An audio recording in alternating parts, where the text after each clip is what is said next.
Hello, people of the world. Welcome. Please come in, have a seat.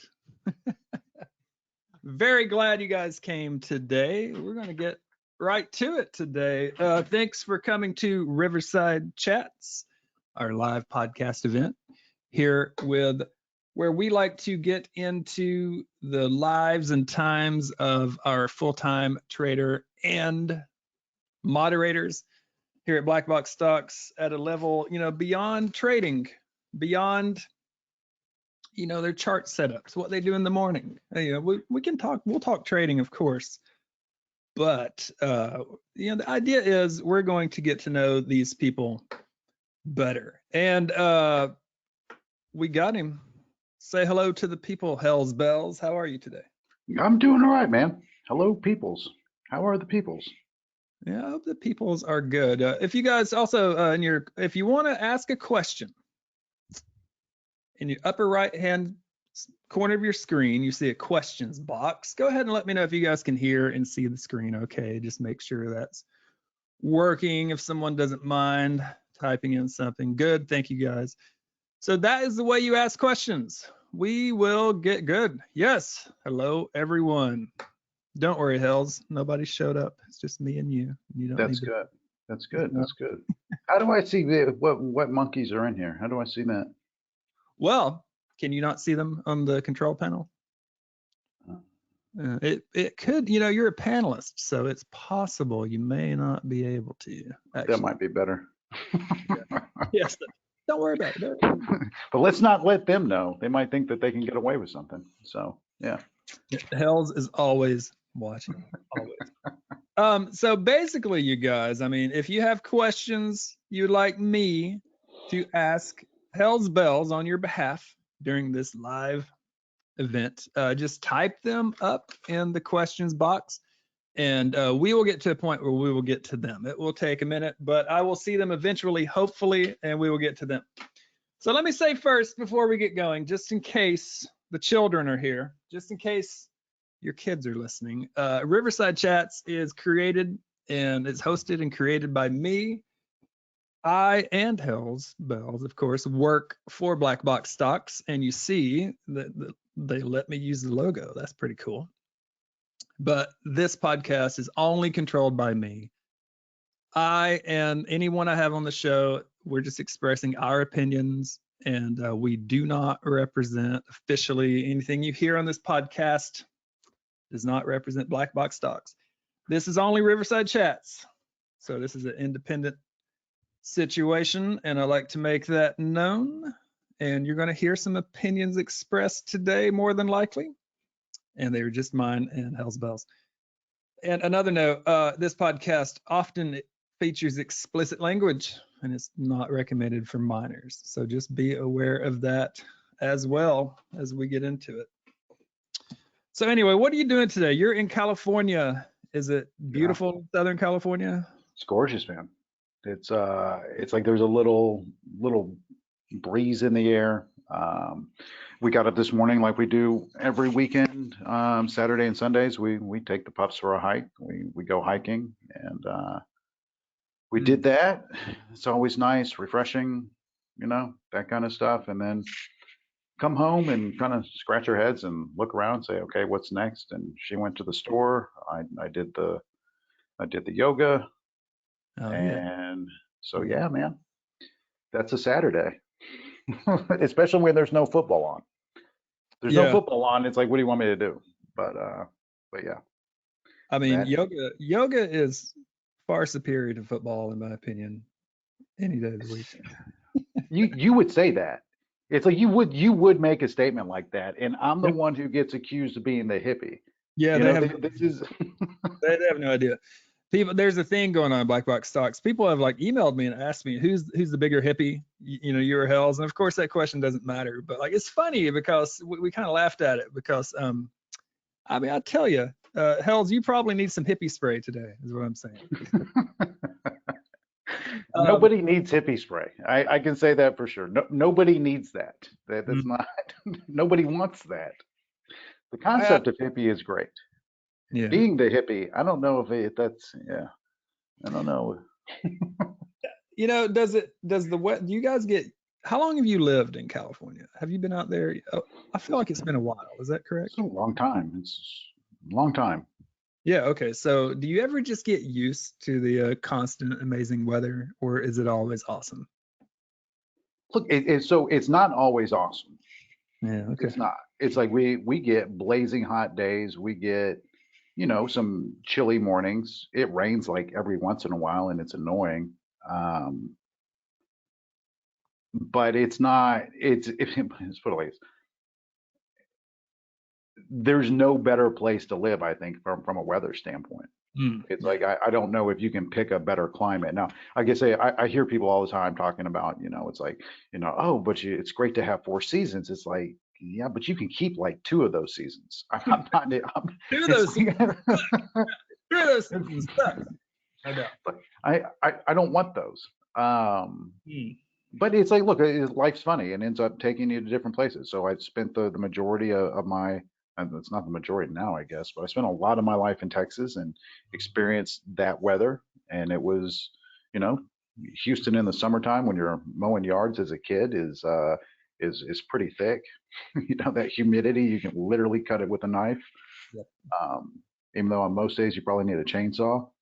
It's Hmm. like it's just different. It's funny how life takes you in different directions and different places, and you know, kind Yeah. of like the whole Willie Nelson thing, on the road again, Yeah. going places that I've never been. Yep. Yeah, And often when we're at those places, it's like it's good to realize that we're never going to be here again, possibly. Like, yeah, like right here, here we are. We're talking. You're where you are. I am where I am. The people here are where the people are, and this will never happen again. not like This this. no, never. This is a unique experience in the cosmos. This is a one once in a lifetime event, and most events are. So that's why I never get bored in life, because I'm very bullish on the human experience. And so here's what we're going to do today, in case anybody's wondering. I've got one of those minds. Some people know this, some people don't, but it won't quit. I can't turn it off sometimes. I have to know things. It doesn't matter if it's good or bad or in between. I'm just a curious person, and I feel like you might have a similar. I don't want to say problem, Hells, but you may be able to relate to that. Is that a fair statement? I think it's very fair. You're right. I have friends who can just not worry about stuff. They just turn their mind off and they don't worry about things. And they go about their day and they seem to not really worry about whatever it is. And I'm over in my corner of, maniacal doom, thinking about these things. So the way today is going to roll, hopefully, yes, we're going to get to trading. We're going to get to how you got to black box stocks, how you founded the Roadhouse, and what that is to you. But I'm hoping we can work backwards a little bit and meander through some just well springs of the mind and kind of get back up into the sort of quasi present day, because Riverside chats exist so that members can get to know you guys. And my goal is hopefully every guest will reveal something on Riverside chats that they've never told, the Black Box Stocks community kind of unmasked. And I think you guys, if you guys hang out, you're going to get that. But I do want to kind of start with trading a little bit back in the beginning. When and why did you place your first trade? That's what I'd like to start with. Like, when did you first think, I'm going to make this trade? I'm going to start trading. Okay, so like trading, not just buying stocks, right? Or even just, yeah, buying a stock. Literally the first time you did it. Like, how long ago was that?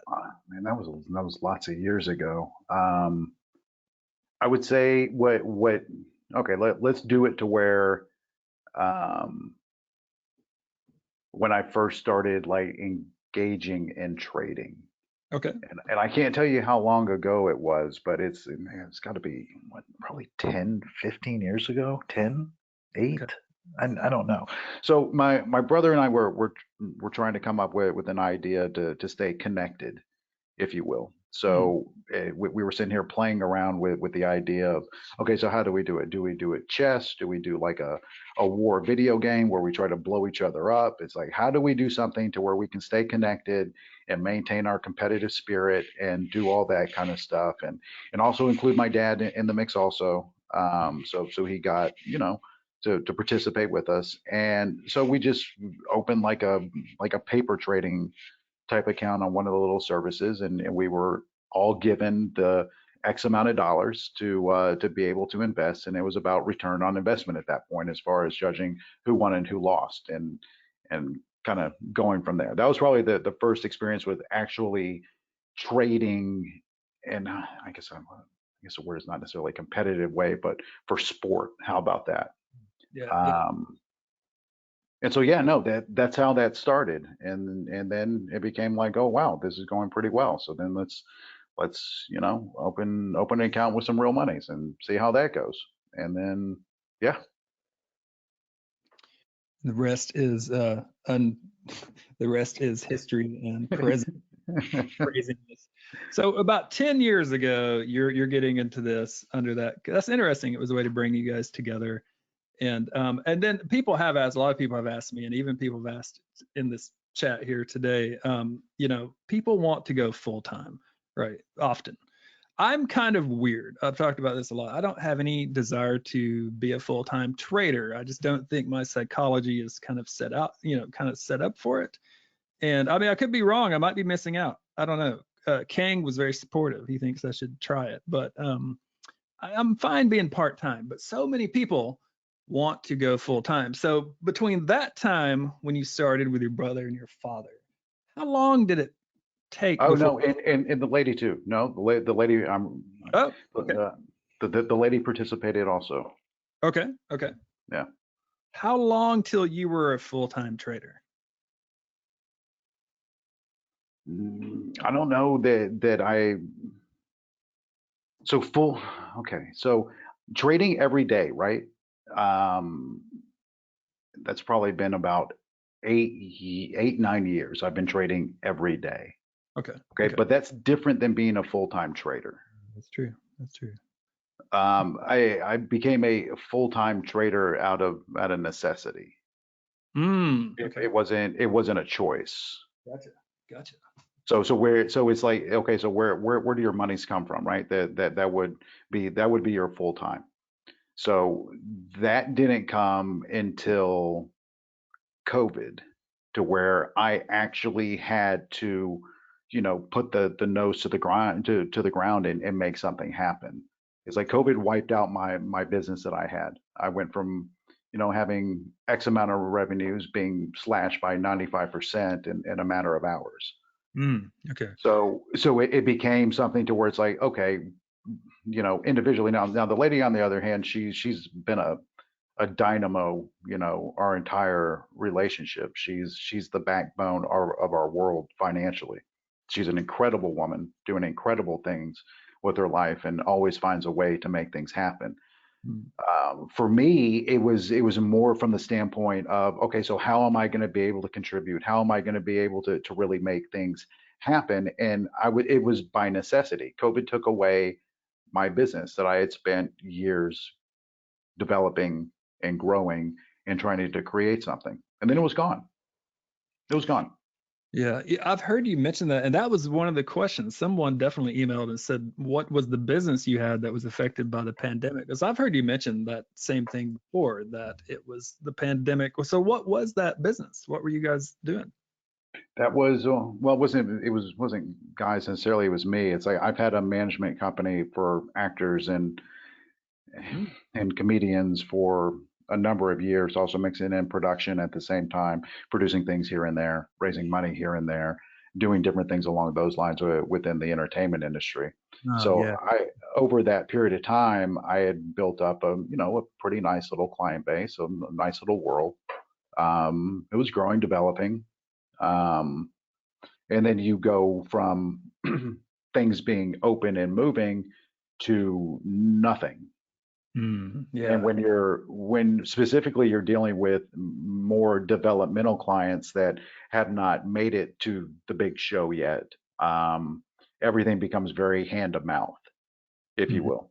So it's like you do get a stream of residual income coming in, but it's like that's not where that's your goal in doing it ultimately is to develop somebody to the standpoint to where their career explodes, and then you go with them, right? Yeah, right. um, and you continue to do the things that you were doing in order to help them on their next level. That's the idea. That's the concept. And then at the same time, doing production, a couple of comedy specials, that kind of stuff that I produced, and then after that, it's like on the heels of that, business partner, former climate business partner, I'll call him. Yeah, no, he's my guy. We were working on developing a documentary for trading. Oh, okay. So we had started interviewing traders all over the U.S., having different conversations, asking people to be a part of it. I actually met with Gus and Eric. Um, they were just incredible guys who basically said, yeah, whatever you need in order to do it. And then obviously the pandemic hits Hmm. and all that goes away Wow. So, because the format that we were trying to do it in wasn't one to where we could absolutely we can't go into people's houses, we can't follow people around, we can't show a lifestyle or anything. We just couldn't. The logistics weren't there yeah. because you had everybody on lockdown, and so that went away, right? Wow. Yeah. Okay. And it's something that I think still could happen, but it's going to be different. It's not going to be what was initially put out. I think it's something that we'll still probably do at some point in time, but that's time and details as far as kind of getting to that point, and then trying to re-execute something that we were on the doorstep of, and ultimately we're not able to pull off. Hmm. Oh, that's fascinating. Yeah. So COVID happens, and yeah, that's right. I mean, you're working with comedians, you're working with actors. I mean, you can't do that remotely. That's in person No, stuff. no. So that just went away, It and just you're stopped for everybody. The music just stopped. It's like so you had shows being canceled, you had production being canceled, you had everything being canceled. You had, even when they were trying to do it, you have actors that you have to test negative a certain amount of times before you get on set, and then you get on set, and then somebody on the crew or the craft services or the security guard tests positive. Okay, we got to shut it all down and send everybody. It's just yeah, an absolute nightmare all the way up and down. Um, and it's like you could see it ultimately. It's like some of the quality and production, I think, really took a hit during. It's like people who were trying to produce, the quality took a hit. It's like we weren't getting the same entertainment that we were accustomed to, and maybe it was just my eye because of what I was seeing and knowing some of the things behind the scenes, but it wasn't what it was supposed to be. COVID hmm, wasn't supposed to happen. yeah, It wasn't supposed to be something that basically brought the world to its knees, hmm, and it did. yeah, And there were a lot of casualties involved with that. I'm not the only one. This is not a story of boohoo by any means. And it's entirely possible. It's like I have 3 clients left now that I work with. So even with that, that's not a bad thing. It's like there's a positive that comes out from the other side. hmm, So you can choose to kind of bury yourself in the moment and be like, oh, woe is me, everything's broken, everything sucks, everything. It's like, or in or you kind of try to do something about that. And I've been lucky in my life to have some pretty amazing people in my life that help keep me going. hmm, And that's a hat tip to a lot of different people that have always believed, that have always thought that hey man, this cat has something to bring to the table, and that's cool. It's yeah, it's not something that I take for granted. Yeah, an inner circle that really believes you have talent in doing whatever it is, and they've got your back, regardless. There's no doubt. I've got people like that. Clearly, you do. Maybe success might hinge upon people just not having that, possibly sometimes. I agree. I totally agree. And But you, I go ahead. go ahead. Yeah. I was gonna say, you've worked with comedians and actors and probably people who, but maybe we've heard of, like, people when people get big, like no comedian is going to get big just by his or herself, right? I mean, it's going to be a huge team behind them, is what I've always understood. It's going to be a huge team, but there's some people that absolutely separate themselves from the pack. Yeah. It's like you have people that absolutely they put in the work, they put in the grind. Probably one of my favorite clients and just an incredible human being. He he literally hit before anybody even knew who he was in any capacity. He was hitting 300 stages a Wow. year. Wow. Okay. So Okay. He was pumping content left, right, and sideways when he only had 1,000 followers. Okay. Yeah. You, Killing it. you know, it's like, but it's like, but he was always doing it from the standpoint of not, I want to get famous, I want to get this. For him, it was always, no, I want to get better, I want to fine tune. Yeah. I'm doing this for me, and that's his brand. His brand is for him, right? So he doesn't. It's like there's been times that I've spoken with him. I'm like, hey, why don't you talk about this? This is early on. Why don't you talk about this or talk about this? It's like you're really clean in your comedy, that kind of stuff. And his point was always, that's not me. Mm. That's not me. I have to be true and authentic to myself. And there's something so admirable about that, even if it's handicapped him, in the past, or even if it's something he can actually say, you know what, I'm doing it the way I want to do it. I'm comfortable with the outcome because I'm doing it the way I want to do it. There's something really, really gorgeous about that concept and idea. Mm. And I think it's something that when it's like jumping into the Roadhouse now with that, and and social, and actually being a participant now in social media at the same time. It's like there were some lessons and some things that I saw him go through and him do, um, that I get challenged with myself. I'm jotting down notes, and definitely just jotted down this experience you have with what you're describing now. How much does that inform what you do at the Roadhouse every day? Because it makes sense to me. That makes a lot of sense listening to you guys on the Roadhouse, and I mean, it's entertainment. I know that it's not. Some people look at the Roadhouse as some kind of podcast or some kind of show. I know that's a thing, and I don't know if that pisses you off or if you like that, but I can kind of see why people think that. It's entertaining to listen to you guys. So what do you think? What's your reaction to that? I think the Roadhouse is kind of an entertaining podcast. Does that anger you, or do you like that? I'll tell you what I'll tell anybody else. Thank you for listening. Thank you for reading. Thank you for choosing to do it. So you're cool with it? Okay. Dude, I don't care. It's like it does it. It just, well, no. Look. Everybody serves a purpose, right? So it's like, even it's like, you can ask me. It's like, does it make you angry if somebody tries to fade you from a trade that you're putting out there?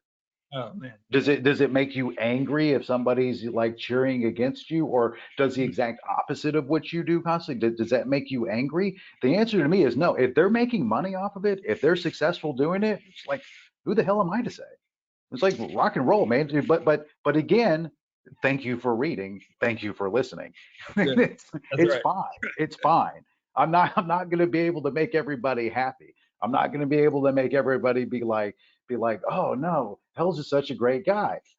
Yeah. That's but I think it goes back to being authentic, Yeah. and, Okay. and being what you are, and having a code.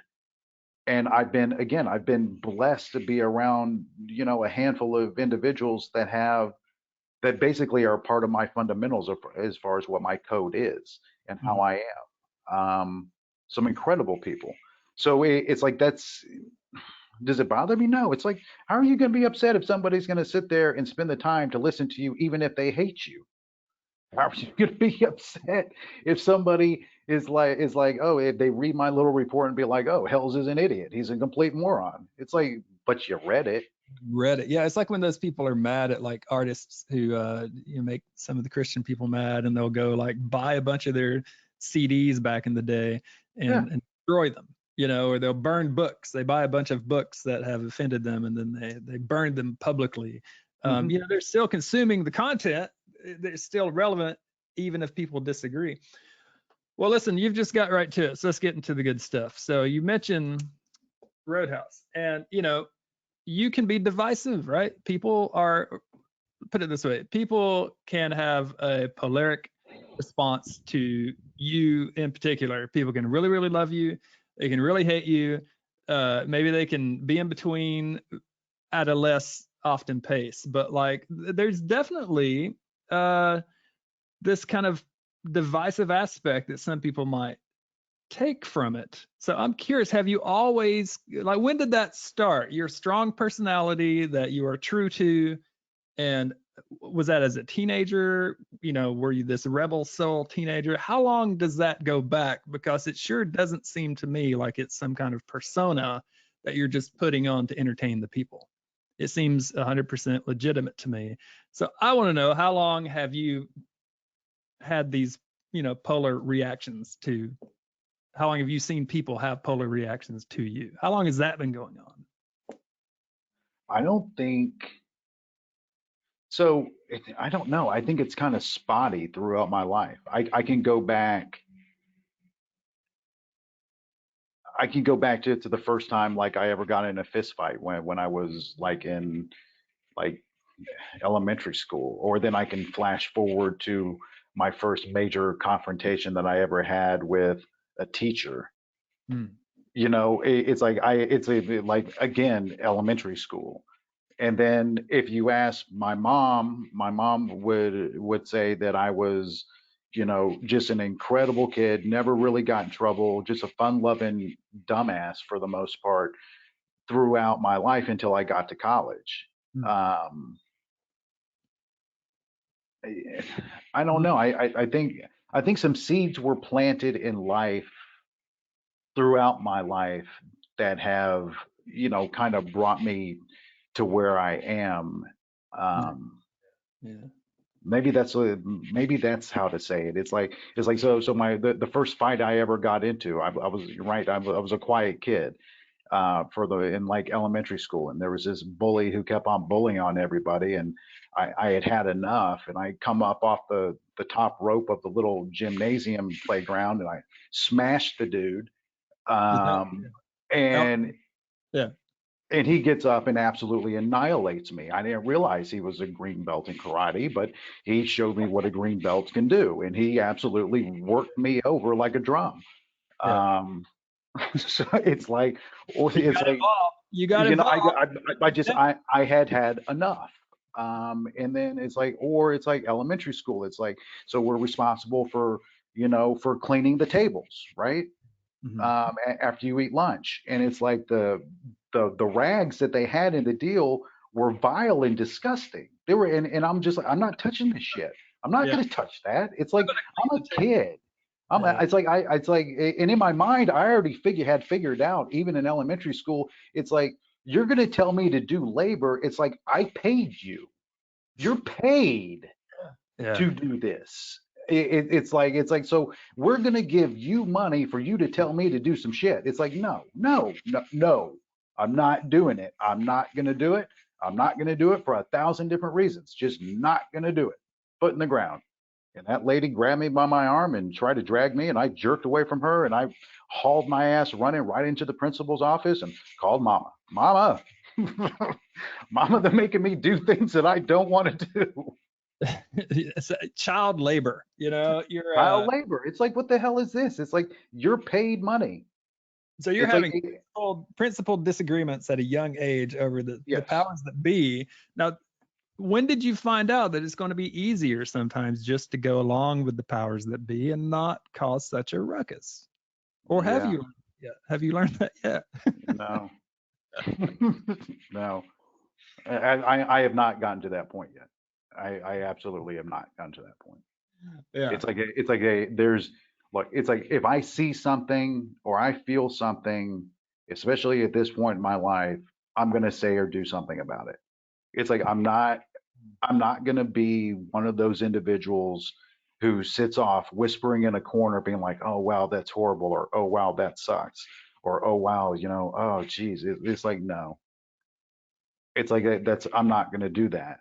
I'm not gonna at this point in my life, I'm not gonna do that. And I think a lot of that comes from probably my mother. My mother was always it's like, man, she was such a protector, such a just a straight up badass who just, if she saw something wrong that was not okay, she was up in anybody's grill in a heartbeat. Yeah. Right. She did not hesitate. It's like, even as a kid, it's like, I remember the first time that I was allowed to go into 7-Eleven by myself, right? Like as a kid, it's like, all right, I'm gonna get some baseball cards. I'm gonna get my 100, what was it, the 100 grand bar. I used to love the 100 grand bar. Love the 100 grand bar. Oh yeah. I hated Um, it. I was mad as a kid when they changed the name from $100,000 bar to 100 grand bar. I thought that was lazy. It made me mad. That doesn't see, matter. these are the things that don't make me angry. However, Yeah, yeah, that doesn't matter. You're telling so insightful things about your mother, and here comes so my OCD rage. yeah, but it's okay. So it's like I'm in line and some dude in like a business suit cuts in front of me, Mm. and my mother comes hell on wheels jumps out of the car, comes running in 7-Eleven, chews this dude out, chews him out, like up, down, sideways. And it's just like It, these are things in my life that they were all seeds that were planted that when I look at them, when I see, again, another quick story about my mom, and then we can move on. It's like, I remember going to a Little Caesars, like Little Caesars. So we used to get Little Caesars on Friday nights, right? Little Caesars didn't deliver. So you have to go to Little Caesars to get the Caesar. yep. So you go there, and there was this family out there, and one of the parents got really abusive Mm. towards her, like physically, like whooping the kid. Yeah. Yeah. Everybody else looking away, not mama. Mama got in that lady's face. Mm. She got involved. Because she is the champion of the underdog. Mm. She is the champion of looking at something and be like, this isn't right. I'm going to do something about it. Mm. And it's like the thing with her, it's like it's not, she doesn't think it out. She just goes. There is no sit. Let me ponder what it could be. She just goes, and she goes hard, and look. It's like we Mm. all have people in our lives. It's like and I'm absolutely blessed to have two amazing parents. Um, but it's like when she saw injustice, when she saw something wrong, she wasn't playing. It's like this has to stop.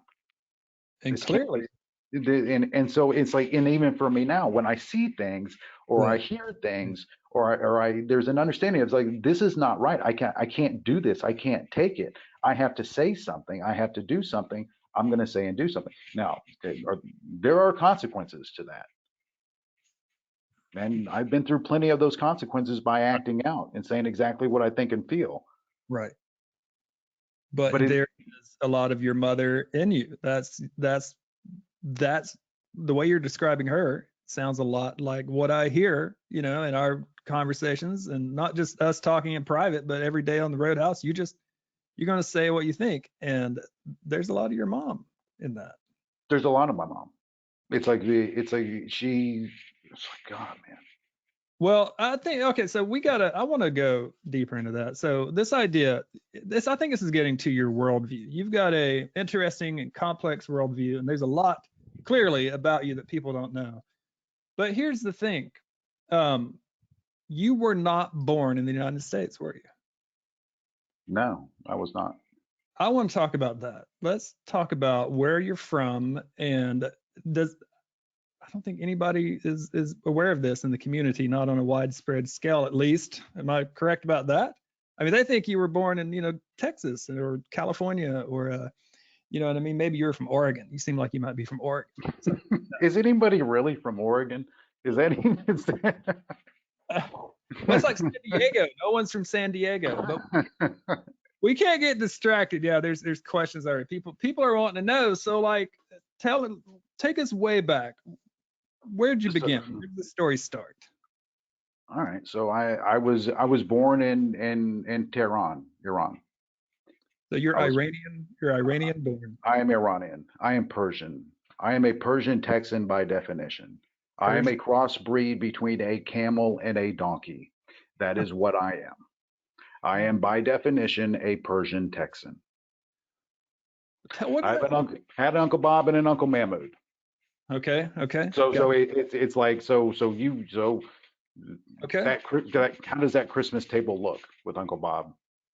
Oh man, And it's diverse. and Uncle Mahmood. It's like how does it's like yeah, no, there's some perspective there that you see growing up. But yeah, go ahead.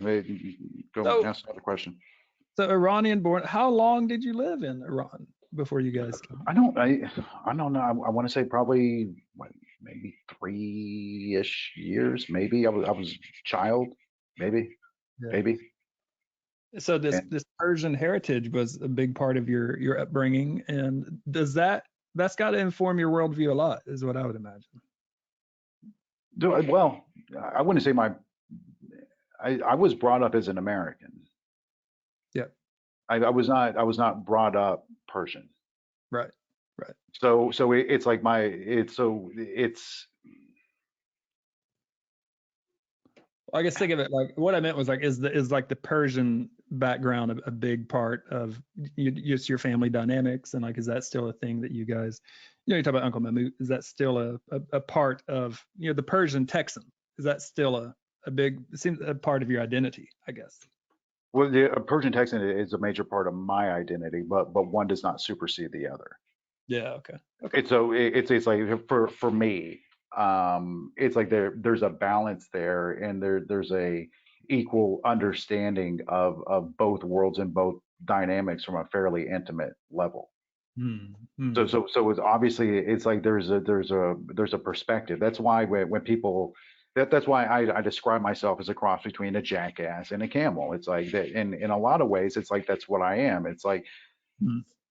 It's like I'm stubborn, right? It's like I'm headstrong, right? It's like I'm a lot of different things, but with that, there's just things that happen in your life that you see and feel from different angles that make you who you are. They give you the lens and scope of how you view the world. What's your tent, if you will? How Hmm. you see the world. Because look, it's like everybody open their eyes, look around, everybody see the same shit, right? But how do you see it? It's Yeah. like what is that tent that you're looking through and viewing? So it's like, yeah, no. So we escape, and I say escape, we leave as the Shah is falling. Wow. Um, That's right. Come to California, um, ultimately end up in Texas. My father, which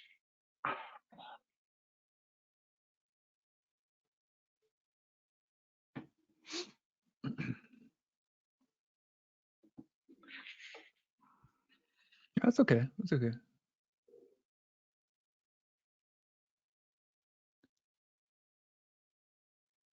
Let's see. You still there? We still got you? yeah, I think I dropped something. Oh, gotcha. That too. But my father basically rebuilds his life and our life. Yeah. Hmm. You know, that would make someone very bullish on America. I think it's hard not to be bullish on America. Yeah. I think the idea of America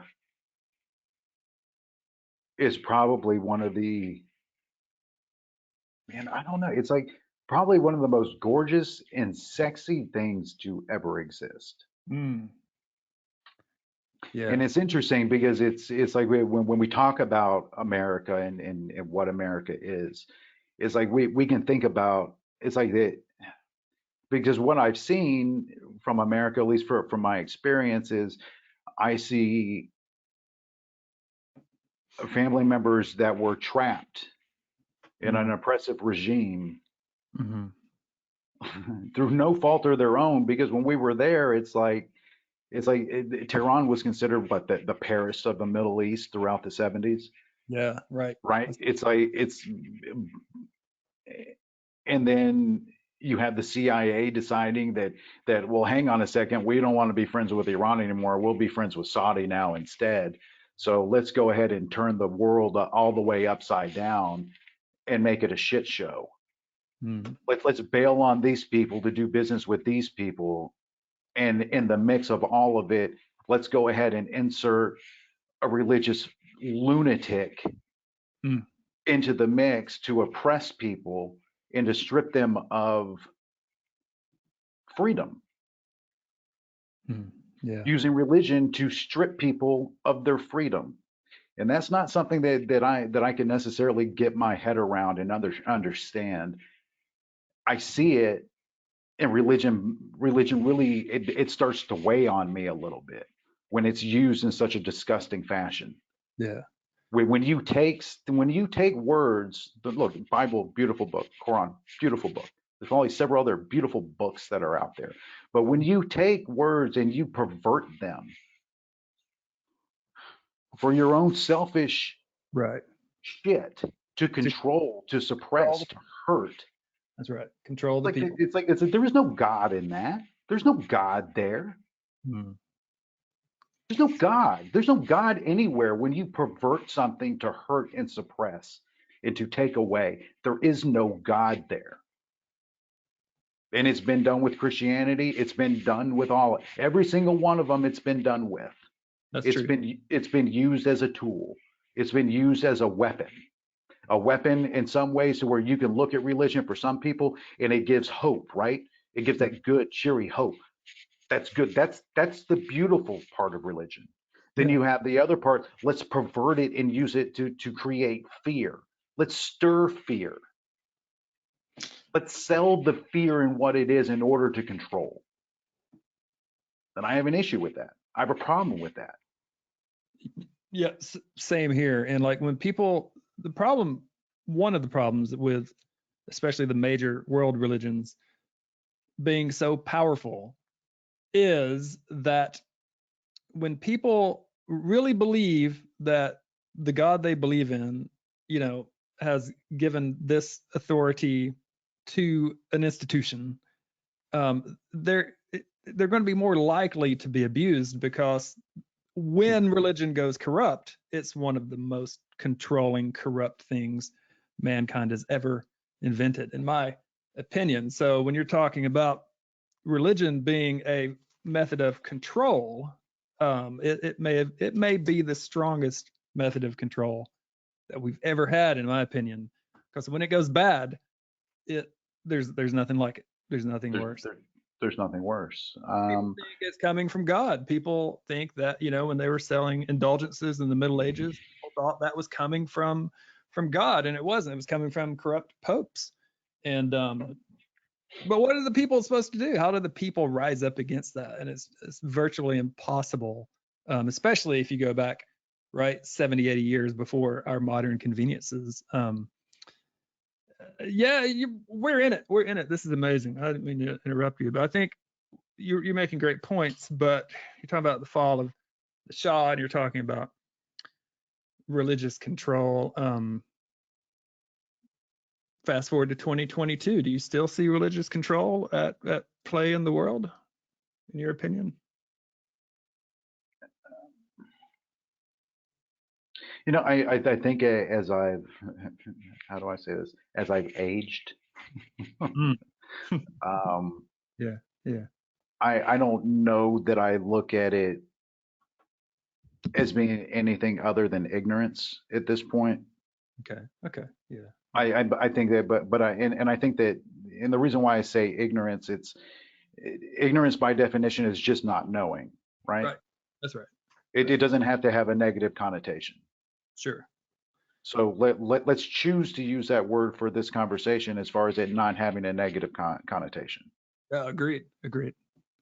It should So never have a negative connotation because the people don't know until you know. It's not until a you bad. know, and people have to be willing in order to explore and to experience. So it's like we can circle back in a lot of ways and talk about the Roadhouse briefly. It's like the Roadhouse was created with the intention to where let's go ahead and mix it up and let's break some eggs so we can make an omelet. Let's get varied perspectives to come through. And while it's not a perfect model by any means, the platform is there. Now, in saying that, you can say whatever you want, but rest assured, it's like odds are, if I don't agree with it, I'm going to go ahead and call you out and ask you to engage. And if you're not capable of engaging, then you need not say anything. Mm, You need to go ahead and zip it. mm, And that's the way I look at it. It's like, oh well, Hells, you have this strong personality here. It's like you dumb. It's like, look, here's the reality. I've never kicked anybody out of Roadhouse ever. mm. So if I'm this individual that can be portrayed that way, why haven't I kicked out more people? Right. Have you come close? Have you wanted to? No, Never no, thought. Okay. no, no, Free expression. Free no. expression. No, honestly, River, I'd rather keep them around and torture the shit out of them for as long as humanly possible.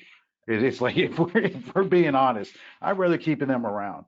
It's like I'm not going to keep. It's like the ultimate compliment to me is somebody quitting. As far as if you're going to quit because you put out an idea or you don't like the idea, that means your mind is so narrow in the first place, nobody can help you, and that's okay with me. So quit. So But you want. it's like I'm cut from a certain mold to where it's like if you have certain beliefs that you're willing to put out there, that means you're willing to stand by them. So go ahead and buck up and let's go. Let's Yeah. have the conversation. Let's have the hard conversation. Not some talking point that you got off a TV, not some talking point that's being fed to you. How do you feel and why do you feel that way? And 90% of the people aren't capable of doing that. Mm, They're not capable of engaging that way. So, for a multitude of reasons, some I can really understand. I've had a lot of really great chats with people that don't communicate a lot in the Roadhouse that DM me and tell me their stories and what's going on. And look, Roadhouse has been amazing for me as far as being able to understand a lot more about the world that we live in, yeah. Yeah. about the multiple different personalities, about people from all over the country that have their own fears and things that they think about, their own thoughts, their own lens in how they view the world, and it's fine. It's totally great. But I think we got sidetracked a little bit. No, I don't think so. I think this is presumptive of me probably, but it sure seems like a lot of these things have kind of led you to create the Roadhouse is what it kind of is looking like to me, because I don't know if this is accurate or not. This is just River saying this. This is nothing else from BBS or anything, but like, yes, Roadhouse is a part of Black Box Stocks, and the flow is a huge part of Roadhouse. I mean, the heart and soul is intertwined for sure. But in some ways, um, and again, slap me down if this is out of line or anything, but in some ways, it seems like Roadhouse transcends BBS and has its own ethos, has its own power that some people like and some people really don't like. But regardless of that, what do you think? I mean, is in your mind, is it completely integrated with BBS, or is this something transcendent, or how do you think about Roadhouse is what I'm getting at. What is Roadhouse to you right now? That's Well, it's like what one let's say what is Roadhouse? There's a disclaimer to get into the room. That's yes. very self-explanatory as far as what the expectations are, right? It's very self-explanatory. Yeah. The Roadhouse does not exist without BBS. It doesn't exist without Black Box. It's Right. like because it's like let's go back to caveman days, right? Hmm. What used to happen? Everybody used to huddle around the fire at the end of the day and tell their stories and talk about the world and what was going on in it, their universe and their world. That fire, it's Black Box flow for the room. I, That's the fire. I got you. So Yep. so without that fire, without that thing that brings us together to talk about, to analyze, to understand, then there is no Roadhouse. Yeah. Right. Okay. So it's like there just isn't. It's like it wouldn't be what it was. It's like we're able to analyze and understand literally every single dollar that comes in and out of the market real time, sector by sector, ticker by ticker. We're Hmm. able to do that. That's right. That's the thing. So when we start seeing flow coming in on, let's say, you like gold, or let's say a Tesla, or a Boeing, or a Lockheed Martin, or a Coca-Cola, or an AMD, or an SMH. When we start seeing this, it's like, okay, so what story is it trying to tell us? Okay, so now what narrative comes around these different sectors in these different pieces? What do the charts look like? It's like that's the baseline of what the room is. Now, what separates this room from probably any other room on the planet is the fact that now let's go ahead and get into the guts. Yeah. Let's get into the guts of it. We're not going to sway around social issues that are directly in line with how the market is moving and where the money is going. We're not going to swerve away from politics, right? Because while I hate the word politics, because Hmm. politics is just a bunch of bullshit. Policy is not. Hmm. Okay. Policy has a direct through line to the market and why and how the market can act and react the way it does. Policy. So if you're not willing to talk about policy, then you're not willing to talk about the market. Hmm. And if you can't handle talking about policy, I'm not talking about, oh, Joe Biden did this, or oh, Donald Trump did this. It's like, what's the policy? Yeah. Right. What policy are we talking about, and how does it have a through line? What words were stated, and how does that impact a sector? That's real life shit. And if Hmm. you choose to put your head in the sand on that, then you are again choosing to be ignorant. Do you It's a think that? choice. Okay. Do you think that willful ignorance is commonplace, or is it really just more so ignorance with most people? I think it's a mixture of both. I think in order to not be ignorant, you have to put in work. Yeah. You have to be willing to dig. I think it has to do with a lot of people just being, and so, on one hand, lazy. On the other hand, just not wanting to deal with it because it's uncomfortable. Yeah. I don't want to deal with it. I don't want to deal with it. Hands in the air. I don't want to deal with it. I just don't. I just can't. I just don't. I just want. Take your ass on. Take Yeah. your ass on. Go. Get. So you have no problem with that, generally speaking. It's just if someone's going to engage in the Roadhouse, you like to meet those things and discuss ideas about those things without getting. I don't think you guys get very personal. I never see like personal attacks. I see, people make all kinds of comments, but to me, it seems like we can talk about, you and I can talk about policy all day long and it won't get personal, even when it's to the point where we disagree about something and we might be screaming at each other. It's not necessarily a personal thing. You have the ability to do that. I think some people may not have that ability and they go there and they think, oh, I don't know, I'm just going to not go there anymore. No, So, because they've already made a choice. hmm, It's like I think my biggest pet peeve and I hate that word pet peeve. That word actually bothers me a lot. I think, how do I say it different? I think one of the things that bother me the most about our current structure and climate and where we are right now is this idea of my side can do no wrong. Nobody wants to be an honest broker. Mm. Everybody refuses to be an honest broker when it comes down to it. So you want to hold Biden to a standard that you wouldn't hold Trump to. You want to hold Trump to a standard that you wouldn't hold Obama or Biden to.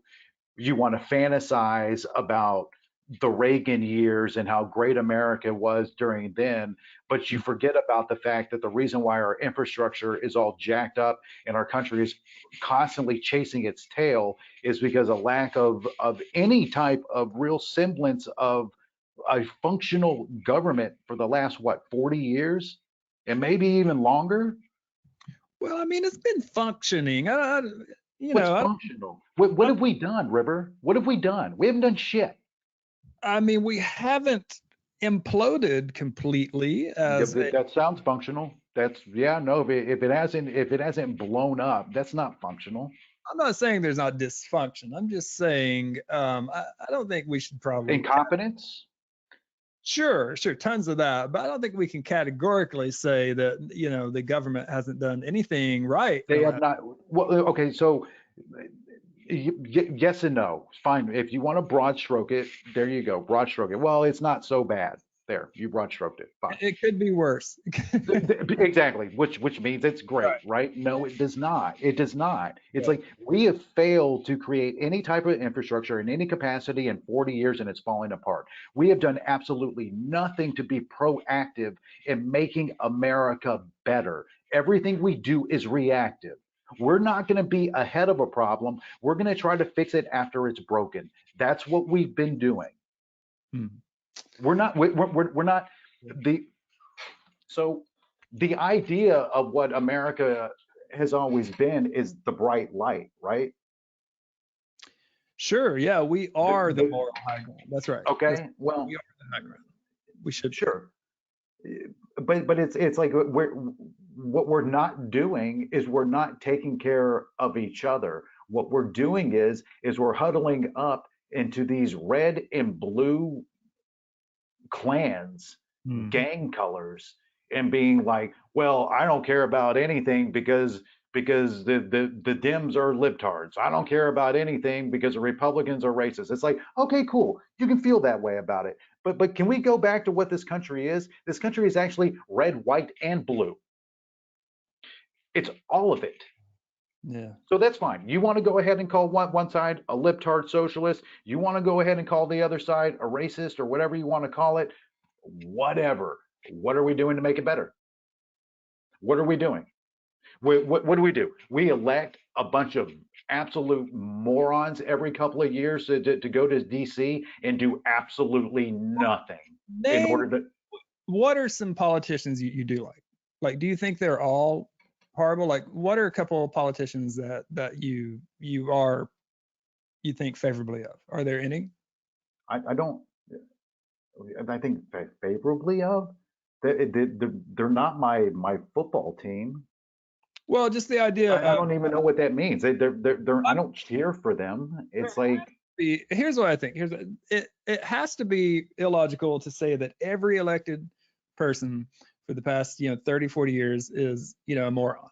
Is it possible that some of these elected leaders are? Yes, of course we oh can no. we can see Well, that, but is it possible they're just running up against something within humanity that America's freedom embraces and brings out? I'm just saying it's oh, okay. possible. The Well, River, then you just called the American citizens morons for continuing to elect these people and keep them in office over and over again. So you called the American people a moron there. No. Most American people don't vote. First, you know that. Most people don't vote. Most people do not get involved. Most people do not vote, and most people who vote along those team playing lines you're talking about. That's for sure. A lot of party politics going on. But what I'm getting at is some of the elected leaders are doing their best. I really believe that. It's just that we are America and we are free to do what we want to do, and that's great.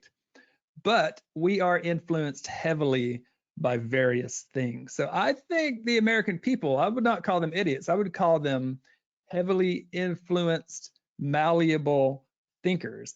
And I Isn't think that what a moron is no, no, by no. your That definition? no, I don't think so. I think I think everybody's malleable. I think that's what a moron is. No, I don't think so. I think everybody is malleable, right? We are animals who have evolved and we want to be liked. We want to be in a tribe. We want to be accepted. So we change what we do to be accepted. And I think we could be a little bit forgiving of people for being that way. I think we should focus our ire on the powers that be. And I don't mean politicians, but whatever the true powers are that are aiming to control us. And what we disagree on, what I like to point out is the influence of aggressive capitalism instead of elected politicians. I know we Yeah, disagree. That's what I think. that's cute. Yeah, I mean that's all right. No, Well, and look, it's like I'm saying it the way that I am because it's like you want to talk about capitalism being the problem, no, no, right? no, no, no. Aggressive, out of Okay, control. fine. Aggressive capitalism. Yes, I'll yes. I'll go ahead and double down on it and say aggressive capitalism at this point is the only thing that it actually is a semblance of a real backbone as far as infrastructure and structure within this country. If it's not for Amazon, we don't wipe our asses during COVID. We Mm. don't get groceries. We don't get anything sent to us because our government's been sleep at a switch for the last 40 years. If It we doesn't. don't have Apple doing what it's doing, we don't have that either. We don't have communications. If we don't have names like Nvidia and all these other companies doing their job, we don't have that either. Okay, So so so we, so it's like, look, it's like you can't have it both ways. Aggressive capitalism is basically the foundation of what we currently are. The problem lies in the fact that we are electing people over and over and over again that are 1,000 years old that have no ability to even turn on an iPhone, much less use Google, that are making decisions for our country when yeah, they have no vested interest because they're not going to be around in 30 years. They're but toast. Hells, here's the thing. We are not electing those people. Aggressive capitalism is electing those people. Money So, determines so, elected. okay, but you can't have it both ways, River. You're saying it's not the fault of the voter. That's right. That's right. I'm Okay, saying it's the that, fault of the voter. When you don't demand, when you don't hold things to a certain expectation, you get what you get. The whole concept of voter apathy is basically apologizing for what you just said. Just like, oh, it is what it is. They're going to do what they do. Oh, it doesn't really matter. It's just fine. yeah, yeah, yeah. It's like you can't have it that way. Well, maybe I should have been a bit more clear. What I was saying is, I think that we can look to things outside of. I think we can give people a little bit of a pass because we are these herd creatures. We've evolved to be that way, and it's understandable a little bit. And the aggressive influences of excessive capital shapes our environment in a lot of ways. And you say Amazon, if not for Amazon, we couldn't wipe our asses. And don't you think that kind of plays down the beauty and the ability of humans just a little bit? I mean, we can survive without Amazon if we had to. Is that wrong? There's a difference between surviving and thriving. There's a difference there. It's like, again, it's like Need we Amazon to survive? there's a reason why people want to come to this country and have our lifestyle and the lives and the convenience and the things that we have, because it's good shit. That's why they want to come here. Yeah. So it's like, can we go back to where we can go find a rock or something to wipe our butt with, or Yeah. maybe some grass, or can we do that? Sure, River, we can do that. Say but that. but it but it's like that's not what America is. Well, that's what is fun about this, and that's what a couple of people are commenting. Can we talk about stocks, please? So that they want us to shut. But They again, want us to this shut up is and where it dribble. gets fun. It's like, but this is where it gets fun for me. It's like, That's right. can we get back to stocks? It's like, Shut, what would you like to talk about? shut up What would and make, dribble, Hells. Shut up and dribble. Listen, it's like, it's like, we can't get. damn, man. No. This is definitely what. Listen, we're getting into the mind of Hells, and this is where we're going for right now. So what I'm saying is this: I think of America as a very young, very rebellious experiment in total freedom. You're from a Persian background. When you look at the age of the United States in comparison to the ancient age of all of these countries, we are so young, right? We are such a small lived country. This is a huge experiment in absolute freedom in a lot of ways. And I just would like to see people, myself included, be a little bit more free of the influence of money. That's all I'm saying. I would like that.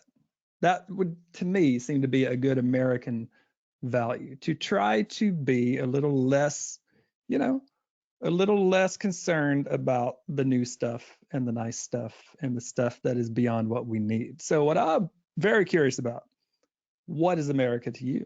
How would you define it? Because that's what we're talking about, it seems to me. We're talking about, you know, very patriot level, uh, red, white, and blue underlying philosophy. What Well, is America? That's what I think is cool about this conversation. so America's meant a, geez, it's like America's meant a bunch of different things to me throughout my life. Um, so I grew up watching John Wayne movies.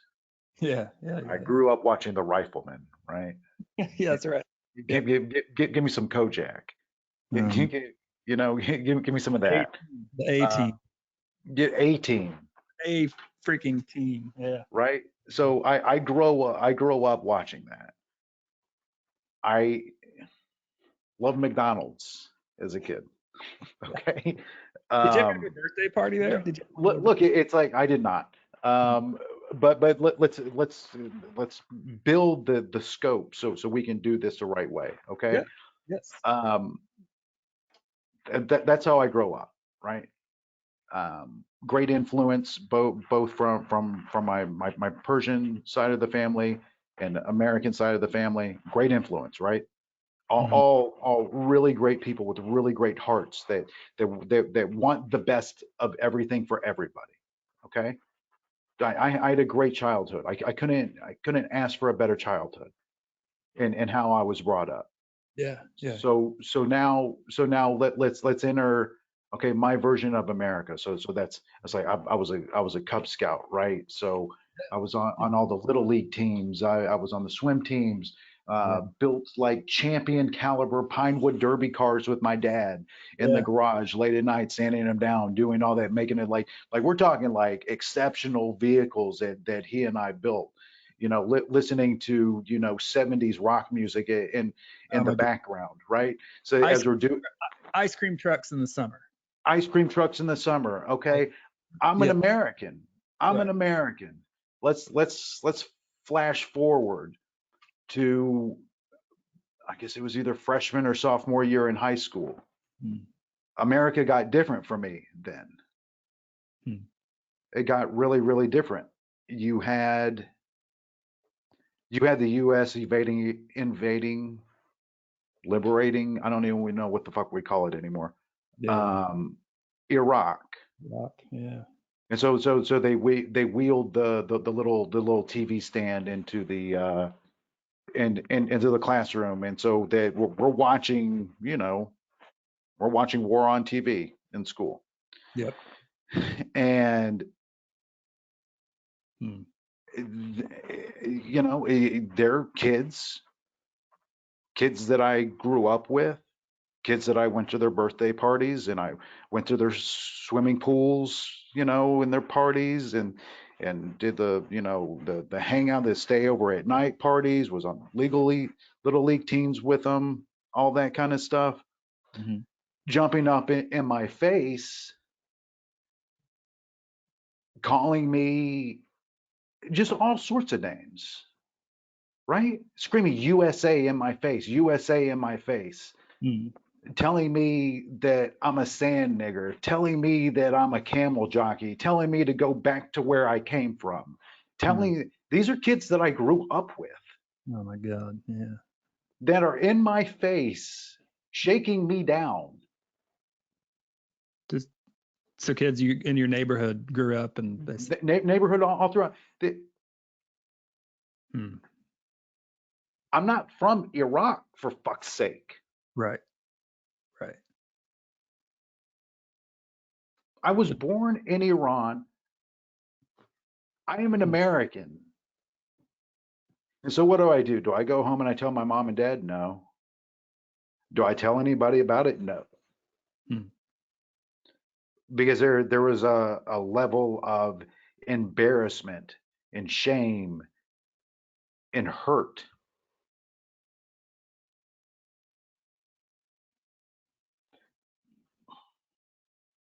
And it's like, for what? Yeah. For what? It's like, I didn't do shit.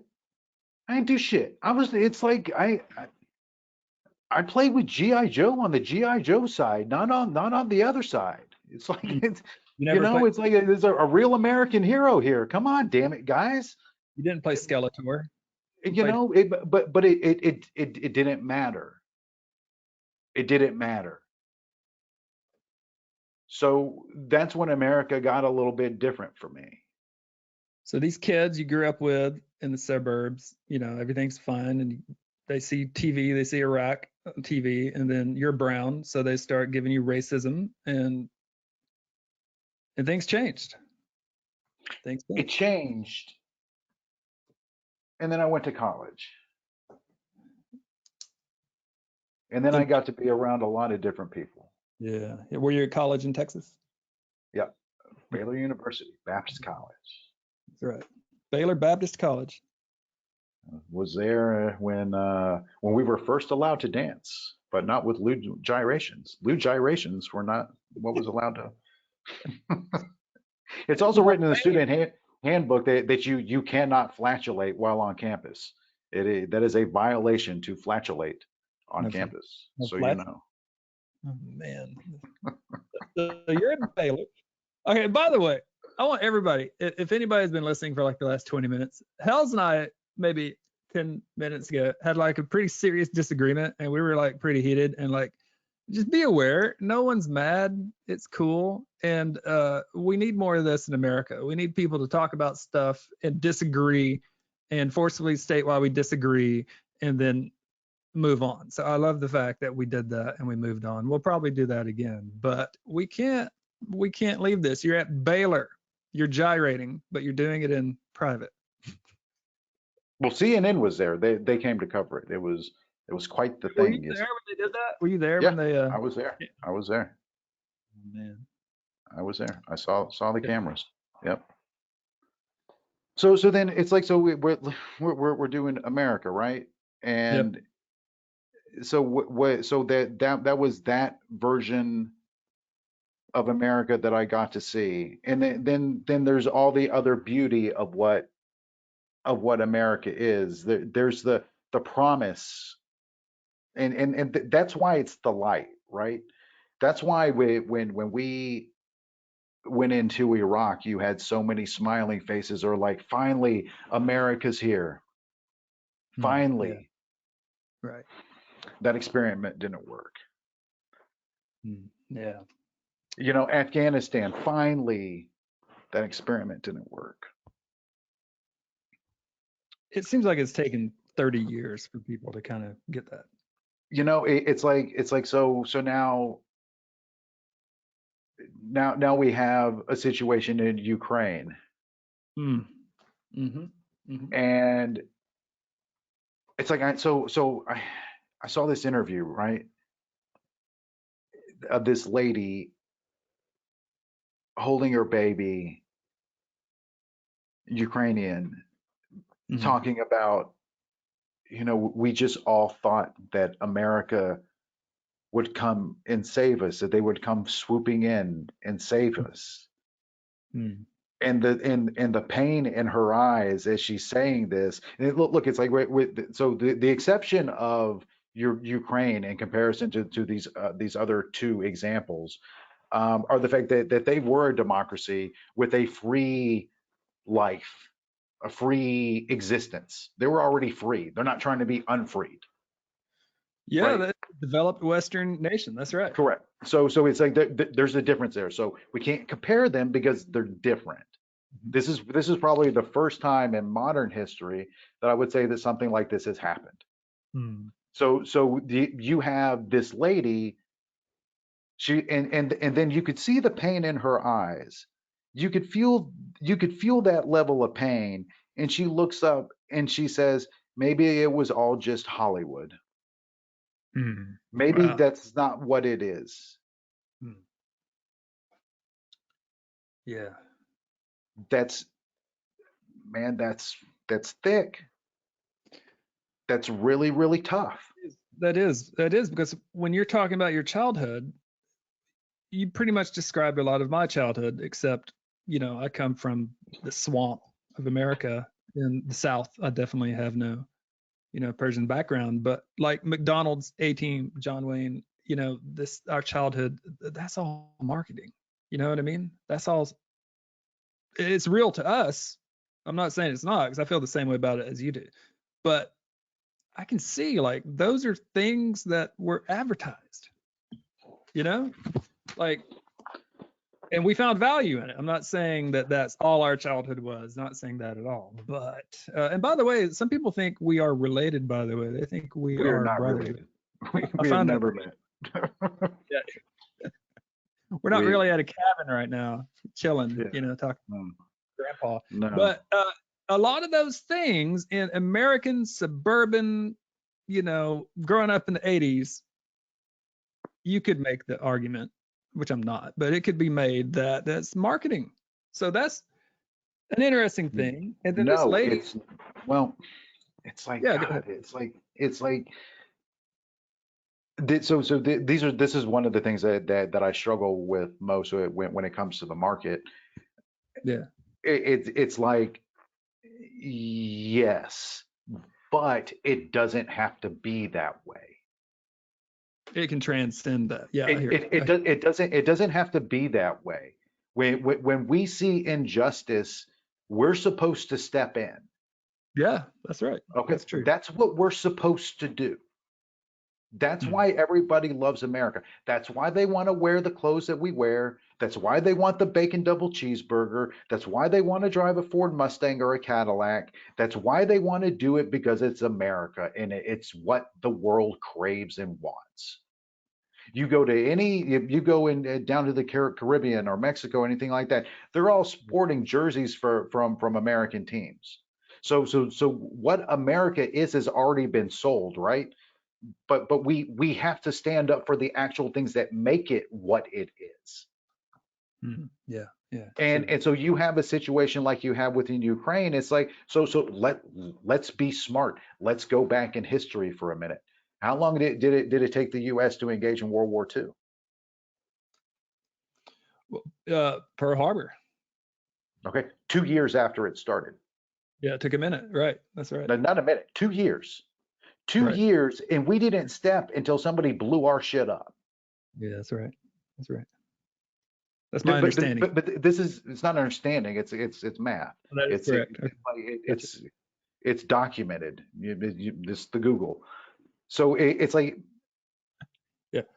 so then now why we're sitting here looking at this, and Charlie and I have had several conversations about this, and Hmm. it's like and I asked him the question the other day. I'm like I'm like, bro, seriously. Let's say you and I are standing like at a subway platform, right? And we see some absolute psycho strapped, gunned up, weapons everywhere, and he grabs some lady and he's beating the crap out of her in the corner. I was like, are you and I just going to stand there? Hmm. Are we just going to stand there and let that happen? Or are we going to go ahead and get in the mix, even if we get dented up a little bit? Hmm. Hmm. No, we're going to Yeah, step. We're going to get in the that's right. mix. I don't see any difference between what's going on now, it's like it's like what? So we get in, we mix it up with Iraq, with not Iraq, but Russia. You know, It's like what? So what's next? You want to go ahead and so just give them Ukraine? Yeah, let's just give them Ukraine. So then what? Maybe they want Poland? then they'll No? be happy. They'll be Yes? happy. Maybe they do or don't. Doesn't matter. Need to get hit in the face.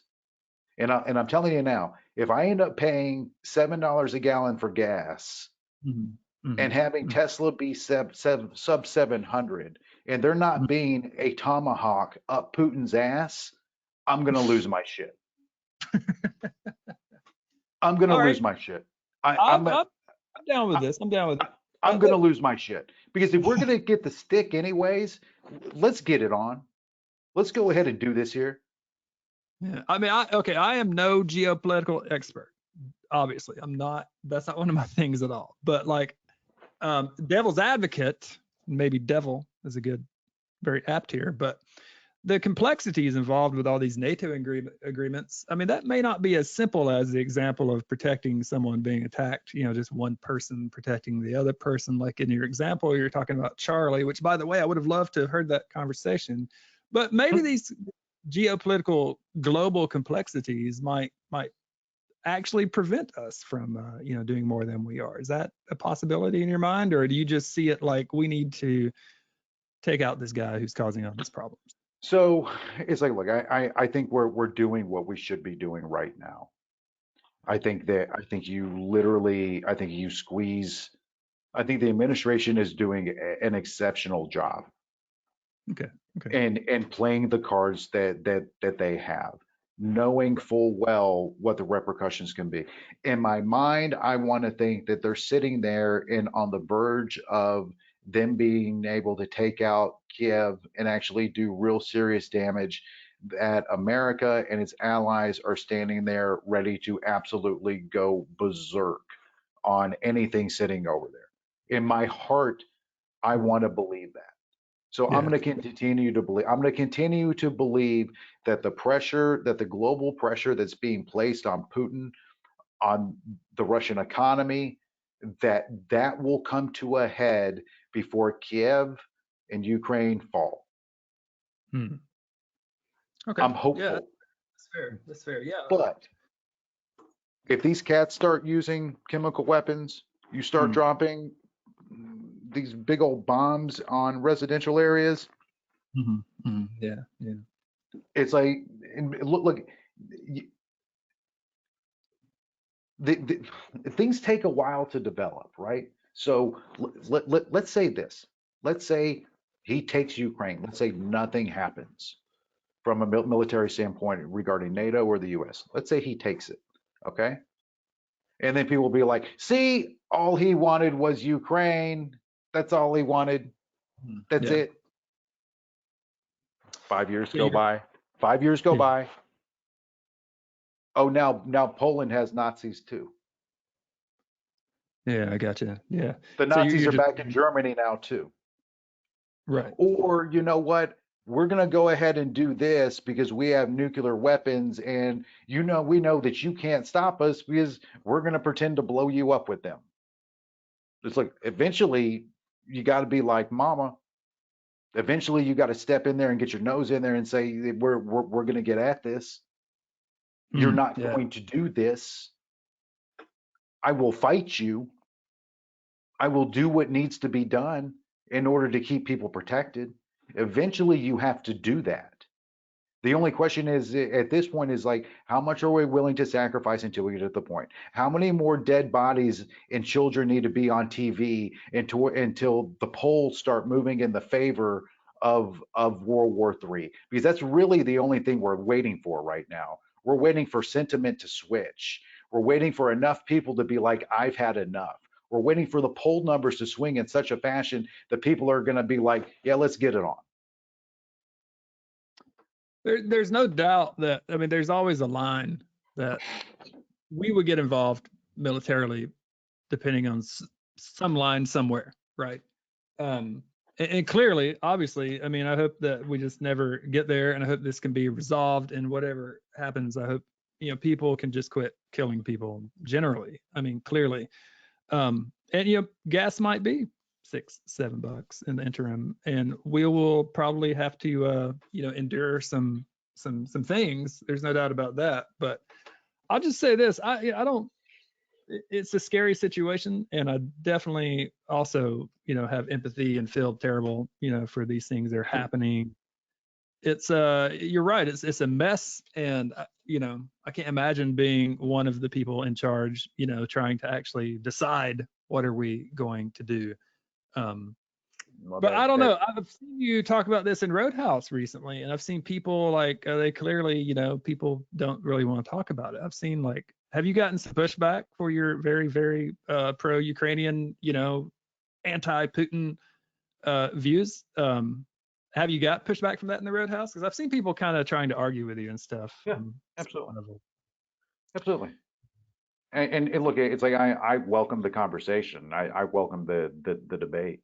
What I will not tolerate in any capacity is somebody even trying to fix their lips to say or be an apologist for Putin in any capacity. That I will not do.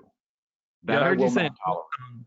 Puts on Satan is I heard you say that many times. Puts on Satan, yeah. Puts on the devil.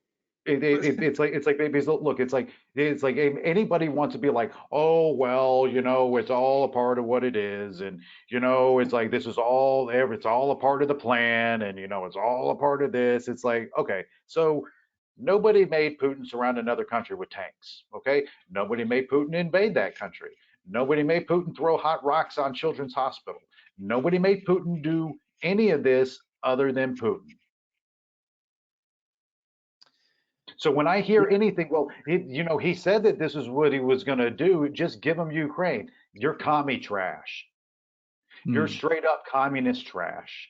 And I'll say it, and I'll say it point blank. If you are apologizing in any capacity, in any way, shape, or form for what Russia is doing right now, you are communist trash. I'll say it, put it on my tombstone, write it wherever you want to write it. You are commie trash.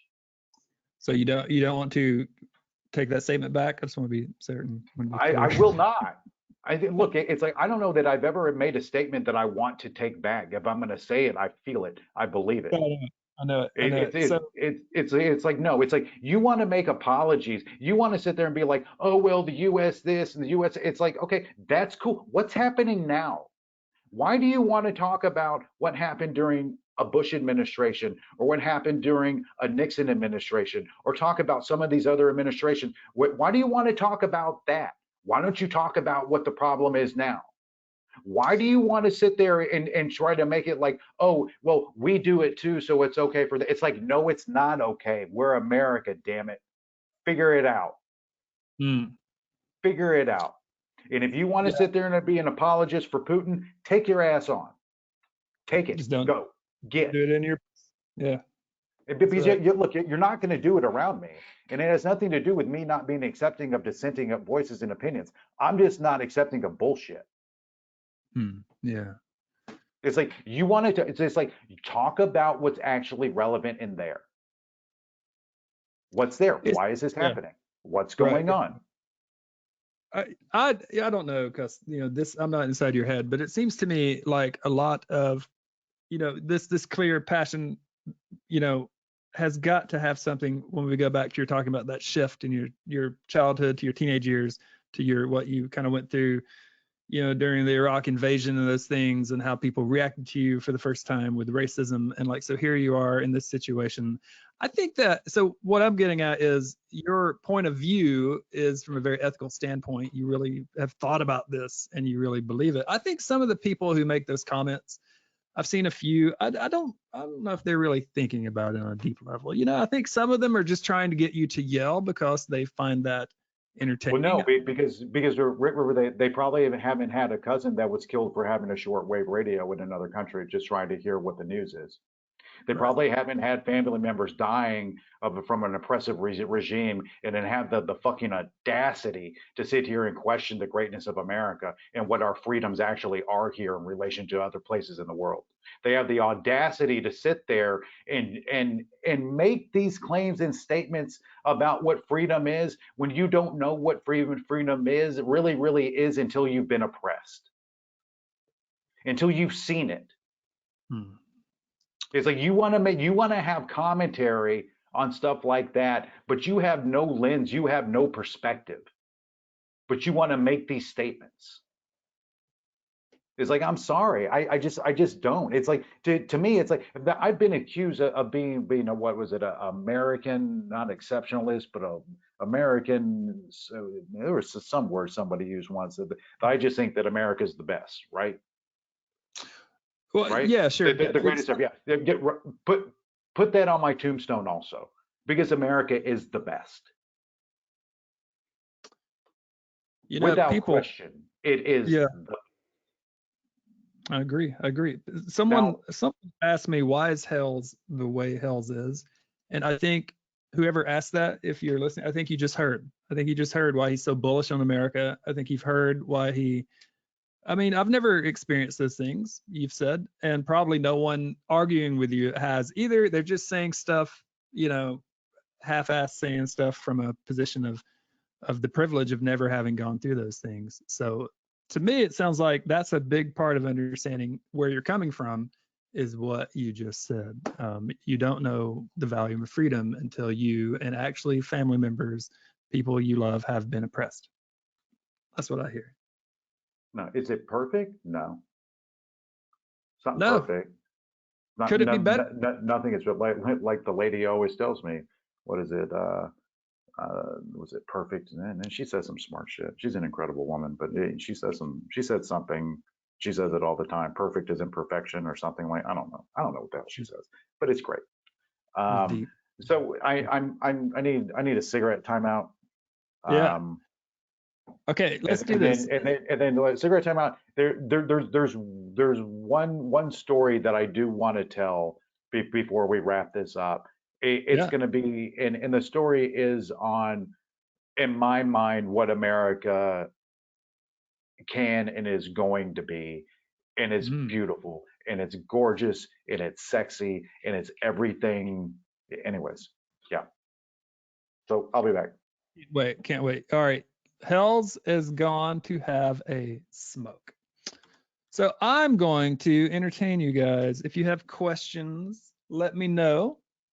We can. I definitely see questions you guys have here for Hells, and but hey, we can't be listening to what we're hearing, and getting some of these things. But like, so you guys, how are you guys doing out there? What's up? Let me know where you are. Where are you, dear listeners? What places are you? Let me know. And just let you guys know, Riverside Chats is definitely, this is the 5th episode. Very happy to bring it to you guys. Extremely pumped to have interviews coming up with pretty much all of the moderators. Definitely, it looks like Bender, our friend Bender, is going to be the next guest on Riverside Chats. We don't have a date totally nailed down yet, but can't wait. All right, so nonetheless, New York is in the house. California is here. And here's the question from Kyle, first time listening. Well, hello, Kyle. How are you today? Do you ever post these to other platforms? Yes, this is being recorded, and probably by tomorrow, it'll be up on the YouTube channel. And also, it'll be released on all major podcast players as well, Apple Podcasts, Spotify, etc. You can follow me on YouTube at The Great River or Great RVR on Twitter. So anyway, I'm glad you guys have shown up. Texas is here. Yeah, I've never been to Texas, but I need to be there. I need to go there. Now, like I said, Bender is going to be our next guest in the near future. The date will be nailed down soon, but definitely the same thing. I'll be sending out things on Twitter. If you guys have questions for Bender, what do you want to know about Bender? Bender, yeah, I see. Bender has a lot of interest. A lot of people want to know more about who is this person. We need to know more about Bender, and can't wait to do that episode. So anyway, nonetheless, so what else do we have going on? All right, so I see some comments, by the way. We're talking about some pretty heavy political stuff, some pretty heavy geopolitical conflict stuff. I do see you guys are chiming in. A lot of you say you share the same views with him. You have similar issues about the Ukrainian-Russian situation. Man, I do hope that, definitely hope that resolves soon. It's just any war anywhere is horror, but just sending out, hopes that will definitely come to an end quickly. Someone asked, is Hells a member of the Bush family? You got him. He's busted. Yeah, that's right. Joseph Bush, Joe Bush. That's his real name. Yeah, it's interesting. Questions for Hells. One of the biggest questions I got was, what is HellsBells' real name? And it's just interesting. Like, I clearly am more interested in like learning, who is he? And that transcends name. I mean, he could tell us his name is, whatever. He could make up any name, and we would feel some sort of satisfaction. Maybe a lot of the moderators, professionally work under certain names, and yeah, I mean, I definitely don't mind asking him, but I can already tell you, he won't tell anyone. It's it's his business.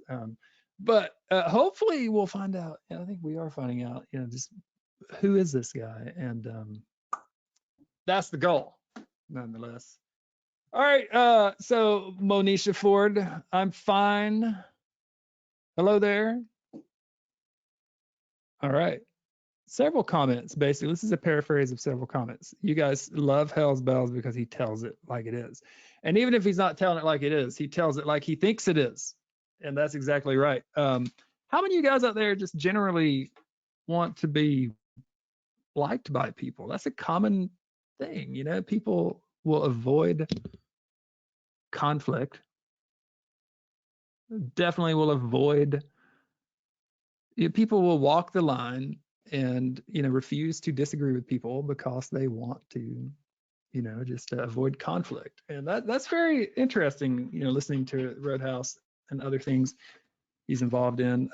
Hells just doesn't worry about conflict. He wants to legitimately know what people think. He wants to know what people think, and he's not afraid to take some consequences. So it's interesting. Oh, hello, Bender. Bender is here. Bender, my brother. There's some guy in the comment named Bender keeps like asking. No, I'm just kidding. But I was just saying Bender is going to be our next episode. I'm super pumped about that. Yeah, no, that's going to be a good one. Bender is he is a brother, a real one. He's about as real as it gets. So I was Ripper. I just got some feedback. The lady is actually listening. She, Hello. she is listening in, and I just got called out for being a hypocrite. What'd she catch? She caught something I missed. What was it? It's like, but this is why I love her more than anything in the world, because she will call me faster than fast on anything. So look, it's like you have to have that in your life. She's you talk about somebody that's not afraid to play giddy up. She she is not afraid to play giddy up at all. I like her already. But no, she called me a hypocrite going back to, and this is where it's interesting for you, because of the conversation regarding capitalism. Tell me Yeah, Tell me more. now you're intrigued, right? Uh, There was a statement made as far as you saying you made your statement, and then I went off on one of my normal little sprees. But she made the comment that I'm a hypocrite because there are so many aspects of the market that I find disgusting, That's true. being the Murder. stock market. Yet I am a Murder. champion for capitalism. Yet I'm disgusted by, I guess, how the sausage is made. Um, Sure. Sure. Yeah. Yeah. Yeah. and Yeah. and she's right about that because I'm very critical of Wall Street. I'm very critical about these hedge funds and corporate greed. I'm very critical of these things, and she's right. She's right in saying that in what she did, and calling me out on that because it's like, yes, no, capitalism is an amazing function, but it's very imperfect, and it Mm. can be absolutely disgusting. And your overall comment as far as you wish that we could chase the dollar a little bit less and live more life, I think that's really what you're e- experience the nuances of life instead of trying to buy the life. I think Yes. is where you were going with it. She called me out, and I think it's important that, and we have several members in the Roadhouse, Encipher being one of them, CC Rad being another, several guys in there that will call me out in a heartbeat, hardcore, and I Yeah. respect it, and I respect the shit out of them for doing it because it's you need people in your world in your life to keep you honest. And so, thank you to those members in the Roadhouse that do that on a daily basis.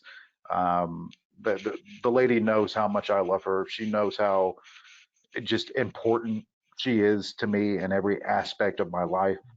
Oh, Um, but it's like, yeah, you have to have people around you that you trust enough to when they want to go ahead, when it's time to get hit with the stick, they're going to hit you with the stick. yeah. And You have sometimes to sometimes. Yeah, you have to sometimes. Yeah, that's my thing. Capitalism is not the problem. It's excessive and unregulated capitalism. And yeah, I definitely think that we do agree pretty largely on that aspect of excessive capitalism. Because if you were an excessive capitalist, you wouldn't call anything murder anything. Because as long as it made money, you wouldn't care who it murdered. It wouldn't I matter. wouldn't care. I wouldn't care. So, Which again, a quick trading note on that. There yeah. was there's an individual in the room. Have a lot of respect for him. In Roadhouse, he did not want to short the downside, Oh yeah. because of what that was, because it's war and it's hurt and it's pain and it's all these things. I but I think it's important that everybody understands that it's okay for you to make money. Sure. You Sure. should do everything you can to make money. And one thing that the girl has said over and over again, you can have all the ideas and morals and visions of how the world could be perfect and great. But if you don't have the money to do it, to create influence, then it doesn't matter. Hmm. So if you want to make a difference, get the money, then make the difference, then make the change. Do Yeah. what you Right. can when you have something. Do what you can, and it's like, so you can still have those principles and morals to where, fine, every nickel that I make short, the world, I'm going to go ahead and donate directly back to Ukraine, or Hmm. whatever cause that exists out there. But the girl is right. It's like you have to be in a position to actually help people, because thoughts and Yeah. prayers is not going to feed somebody. Thoughts and prayers are not going to keep bombs from falling on people's heads. Money and Yeah. influence do. That's true. So Yeah. Capital is extremely helpful, and I agree with a lot of thinkers who say, capital, just money, is not inherently anything. It's just, it can be used for great. Capitalism has enriched millions, if not billions, of people's lives across the world, and tons of people here. Of course, it's done good things, and of course, excessive capitalism has done very bad things. So yeah, I take kind of a neutral stance on money, and it's how it's used that shows the character of the person who possesses money. That's Mhm. if I make $800,000 this year, which I will not, but if I did, what am I going to do with that? Will I talk a big talk and talk about enriching the lives of others? But maybe I'll keep all that for myself. That says a lot to me in private as my character, where it's how capital is used. So yeah, well, I was definitely referring to excessive capitalism that kind of seeks to kind of make the wound of being a yearning human. We buy stuff and we acquire stuff, and it makes us feel good for a little bit, but that's never going to be a lasting thing, in my opinion. And I feel like, tell her I appreciate that. And this is where you now say, River, you were correct. No, that's And not going to happen. I held Bell. Like that. Why would I do that? It's like no, she's That's a joke. correct. That's a joke. That's a joke. She's correct in calling me out. You sound great, man. You guys sound awesome together. How long have you guys been together? I mean, lots of years. Yeah, so Lots of nice. years. Nice. She's That's amazing. it's like look, I have three heroes in my life. Okay. Three. I have my mom, I have my dad, and I have the lady. Wow. Those are my three heroes. The pantheon. Yes. And it's Yeah, like amazing. they're my heroes. That's all I can really say. It's like they're all so strong in their own ways. They've all helped form me to what I am. They've all helped make Mhm. me see the world the way that I see it. They've all tried in their own way. They've all been champions for me. They've all tried to protect me. They've all beat me with a stick. It's like they've all done these things, and not physically beating me with the stick. It's like Right. that's, but it's like, but because look, I was never hit as a child. Okay. I'm no spankings, no any of that, and and what's cool, that's just from a basic fundamental standpoint, and under just to get an understanding of my father real quick. Very hardworking man, right? Very, very diligent, very detailed, very everything, very, very disciplined. Mhm. Um, but I asked him once, I was like, why do you not spank us or hit us, Mhm. when we're bad? Mhm. And he said, I can't be an example of discipline and control by using violence in order to try to teach you to do something or not do something. Wow. Okay. that Yeah. that that by using violence in order to do that, he himself is not giving the proper example of what discipline and control is and what makes you good, Yeah. and Yeah. what makes it so. It's like that's again, so some of those little things in life that come along the way that kind of shape you and make you what you are. It's like, again, incredible people around me. It's like Yeah. Yeah. I'm so blessed on so many levels to have what I have around me, and both from a work standpoint, from a life standpoint, from a friend standpoint. Blessed. And I Hmm. don't even like the word blessed. Yeah. I'm not a big fan of the word, but thankful. I think Yeah. thankful is the right word. I can use that word. Be okay with it. Yeah. I'm with you. Now, listen, here's the deal. I think you've probably talked. This is probably the longest you've talked to any like non-family member for probably in a while, right? Hmm. This is amazing. What I would like to do, I want you to tell me that utopia. I want you to tell me that the idea you had. But would you come back on? Will you do another episode in the future? Yeah.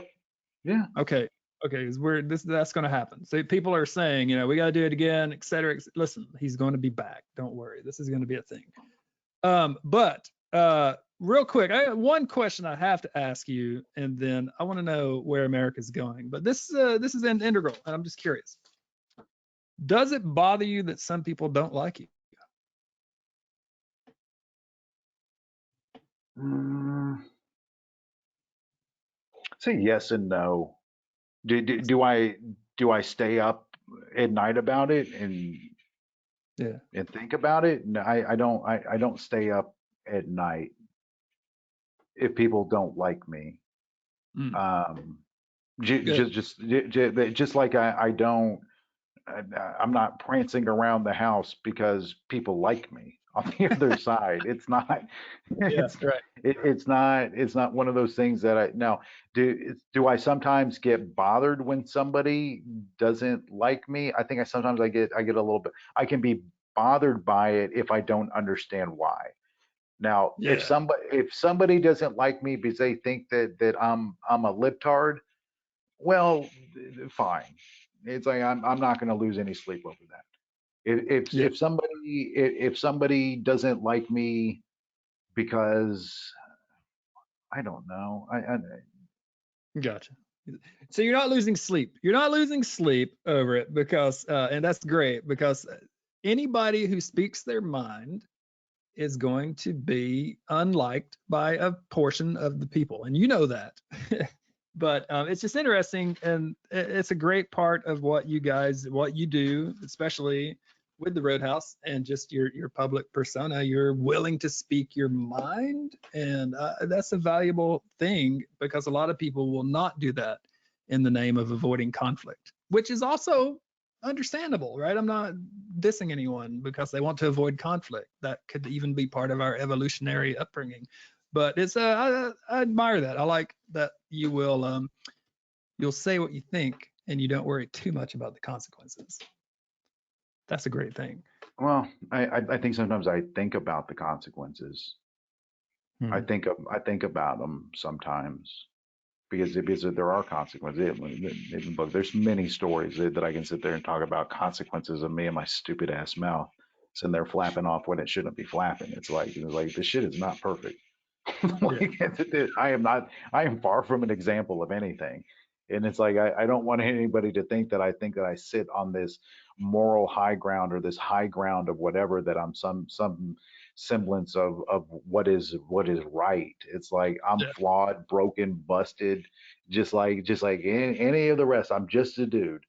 I'm just a Hmm. dude who is willing to say what they think whenever they feel it necessary to say it. Yeah. Yeah. And that's the part that makes you unique from most just a dudes is just that last part of what you said. So, and just for your information, before this last, we're going to wrap this up and we're going to see where you're going to take us for this last segment. But several people, just for your information, I know you can't see the comments, have commented that they've never been to Roadhouse, but starting Monday, they're going to check it out. That's So, awesome. yeah, you're going to have maybe, hopefully, some new people in the That's room. awesome. And what advice do you have for people who are going to be in the room for the first time? Just so they know. Well, I think everybody comes with a different experience, and everybody has different goals and different missions. When it comes to their trading, um, it, you're going to know which way the market is moving intraday. You're going to know that. That Amen. that's Yeah, that's what I can say for sure, that's amazing. unequivocally. I'm look. I'm not going to make any bones about it. I'm really, really good at calling a ball game. I'm really good at calling a ball game. And that's kind of what I do on a daily basis. So I'm not going to be bashful about that. I can call a great ball game.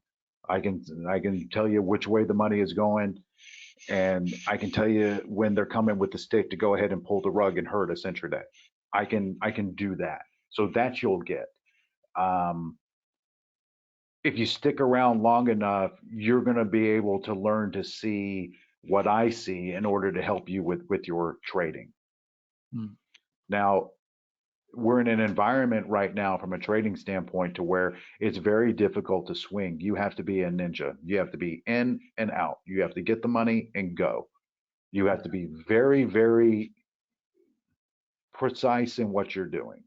So it's a tough market to trade right Hmm. now. No If doubt. you're new to the game, I would say listen and observe. We have some incredible members in the room that are just exceptional traders that do a wonderful job of sharing And plus you got Benda, who I'll say that Bender is point blank. I've said it several times, and I'll say it again. I think this is being recorded, so I'll definitely say it again. Bender, hands down, full stop, point blank, the greatest trader that I've ever seen in my entire life. There is no doubt about it. When the pressure's on, when things are going crazy, Bender by far is the best trader that I have ever seen in my life. Wow. He is exceptional. Exceptional. Like if everybody just sat there and waited for Bender to see a setup and something that he thought was good to go and took that trade, 95% of your trades would be hits.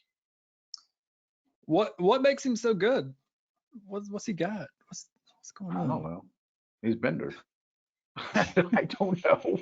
I don't know what he's got over there. I don't know what he's got click clacking. I know he does some stuff with just some vertical and horizontal lines and maybe a fib or two and some other stuff running in there, and then when things match up the right way, he says good to go, and we go. It's like I don't. I think another thing that's really really great about what Bender does, Bender tries not to. Bender stays somewhat vacant from the noise. He wants to know what the noise is, but once he's digested just enough from a market standpoint, he doesn't want anymore. Okay. He wants to know what the noise is. He wants to know what the repercussions are. He wants to know how the dominoes could potentially fall. But once he gets those pieces, he's not trying to get deep into the nuance. Yeah, that maybe that distracts him at some point. Maybe, maybe not. It's like I don't know. I think Bender and I have both given each other tools that we didn't have before we met. Is what I think. And I know you'll have him on. Maybe he'll be able to shed light on that and talk about that. But I think we've each made each other better in different ways. Yeah. Yeah. There's some combination of something going on. A few days ago, I don't know exactly when, but you made the comment they're coming with a stick, and things were soon after that. Things just went that way, and then of course Bender, was it last week? He had that amazing couple days. He was tweeting, talking about it, and like, he said go long, and who knows? Nobody knows the details, except you guys. But clearly, he had a really, really good day, and it's an amazing place. And if you guys are listening, you got to check out the Roadhouse if you never have. Sign the agreement, sign the waiver, go down there. Hells will be there. What time do you get up? What time do you get up in the morning? You're on the West Coast, so you're getting up pretty early, man. It's like first alarm goes off at 4:45. And then at that point it just depends. It varies. It varies. It's like look, I'll roll over in futures and look at futures and look at pre-market and be like, well, that's not so bad. Or I'll roll over and be like, I don't want to get out of bed. I don't even want to look at this shit. I don't want to be a part of this. They're killing everything. They're hurting all the things that I like. They're bringing pain to, and it's just like, I don't want to do this. And then so they usually at that point, if it's something I don't want to see, then it'll be like that 5:20, 5:30. But it's like by 5:30, no matter what, it's like up, moving, coffee, cigarettes. Let's go. Sure. How many days have you missed in the last 2 years? Have you been there every day, pretty much? I think I missed four total days. Wow, that's amazing. 4 days. All right. Maybe 5. So that's the TLDR, everyone. Check out what they do in the Roadhouse. Check out BlackBoxStocks if you're not a member. Check these things out. There is a lot to offer traders of all levels. But here we are, we're at I feel the embers of the fire dying down a little bit. This has been some amazing stuff. We're going to do more episodes. Don't worry, I see the comments. He will be back. But you mentioned before the break, you said you have this idea. So here's my question: like, where is America going? What? Tell us about that. What are your ideas? So okay, so everybody's heard the story, right? You know where I'm from. You know how I Mhm. grew up. You know what my background is. You know what I'm surrounded by. You know all these things about me, right? There's obviously gaps of time that we're not covered, that we can't possibly cover it all with other aspects of it. But most recently, I went to the Waste Management Open in Phoenix. That was one of the two Yeah. days or two of the 5 days that I took off. Um, if you've never been, I so strongly suggest it. It's one of the most magical sporting events. That hole, the 16 green, is one of the most magical sporting events Hmm. that you could possibly be a part of. So here's how it goes down. Um, Up early, there at like 5:45 in the morning. Gates don't open until 7. So you have several hundred dudes. I'm going to say that dudes, diehards, morons, me Yeah. being one of them, Yeah. standing out there at 5 something in the morning, waiting to open, people pounding beers, dope in the air. Just wonderful time, right? Just really, Yeah. really great. But what goes that because it's 5:30 in the morning, nobody's really taken a proper Hmm. dump yet. So there's farts going off left and right, and it's just a cesspool of just like, oh my God, what the hell did everybody eat last night? I digress, but just to set the tone of what it is. So that's what we're looking at. Pitch black, right? Because it's still dark. Yep. The announcers come up and on, and they're like, okay, so we have all these security sensors up front. We're just looking for weapons, so don't have any weapons and you'll be fine. Basically saying whatever you want to bring in other than weapons, not a problem. Yeah. That's basically what Right. they're trying to say. Okay, That's how fish concerts are. right? Yeah. Everybody cheers. Everybody's happy. Like, yeah, yeah, yeah. Okay, the Yeah. spirit is building, right? Everybody's all excited. Gates release open, everybody starts running, and it's a mad dash sprint. I get held up by security because I'm a dipstick. But my buddies, they keep on running. They do the sprint all the way. And they get to the 16th green. They get, it's like we're like third, fourth row up, right behind the green. Just, Hmm. you could look, even if you were there with nobody there and you went and been like, hey, I want the perfect seats or where to sit, we had them. Hmm. for the event. So they Yeah. lock down the seats. Okay, I get through security slowly but surely, and I get there. You get there, and so we're hanging out, and there's people. Everybody's partying. They're passing around. Again, sun's barely up. Bottles of whiskey, bottles of Fireball, bottles of whatever. Everybody's just having a grand time. Beer stands Yeah. aren't open yet. Nothing's open yet. There's this guy who comes walking down the steps, and he's got this American flag shirt on, red, white, and blue, and he screams at his top of his lungs, "We are a sporting event, and there shall be decorum." Hmm. Top of Okay. his lungs. Yeah. Everybody boos him, loud boos. Yeah. What? Everybody's just like, who just cussing him, and he breaks out into the song, and it's the national anthem. Hmm. He got maybe 2 words out of his mouth, and those boos eliminated. And those boos turned into one of the most gorgeous and powerful, holistic moments of togetherness, of just belting out the national anthem. Hmm. Just loud, deep. It was vibrating. I'm sitting here just looking around, and I'm seeing different colors, different everything, just screaming with maximum passion our national anthem together. Yeah. Together. We showed up for a common cause that was not easy, was to get in through those gates and get those seats. We all did that. Not just my group, everybody had their little group. We all did that together. We were all friendly with one another.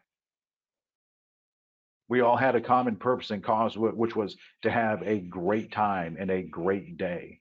There was no Republican, Democrat. There was no red or blue. There was no any of that. It was red, white, blue in America. Mm-hmm. It was powerful to me as I'm sitting here looking around and I'm seeing all these different faces and I'm seeing all these different things and I'm seeing the passion that we have for this country.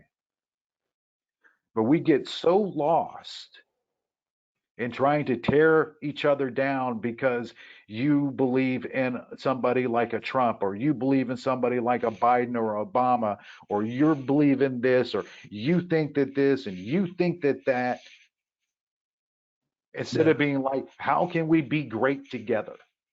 Yeah. I think we can be great together.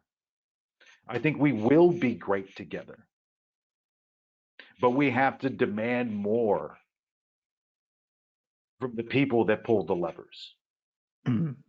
We can't have any more 80-year-old senators over there making decisions when they struggle to figure out whether or not they can piss straight in the morning. That can't be what's running our government. Right. You're not gonna vote for Bernie? Okay, so that's funny. You say that. I'm not eliminating anybody because I don't know who the other guy is or gal. So I can't say no, I won't anything at this point. So common. Okay. So you see us moving. This is a very optimistic vision. This is not us descending further into these political ideologies and these petty divides until we just consume ourselves into nothingness. This is an optimistic vision. You think we can get it together, and you think we can do it. I think we will. I think. Go ahead. Is America's best days ahead of us? Absolutely. There's no doubt in my mind. Hell yeah. There's no doubt in my mind. We are still the light. Now, are we imperfect? Yes.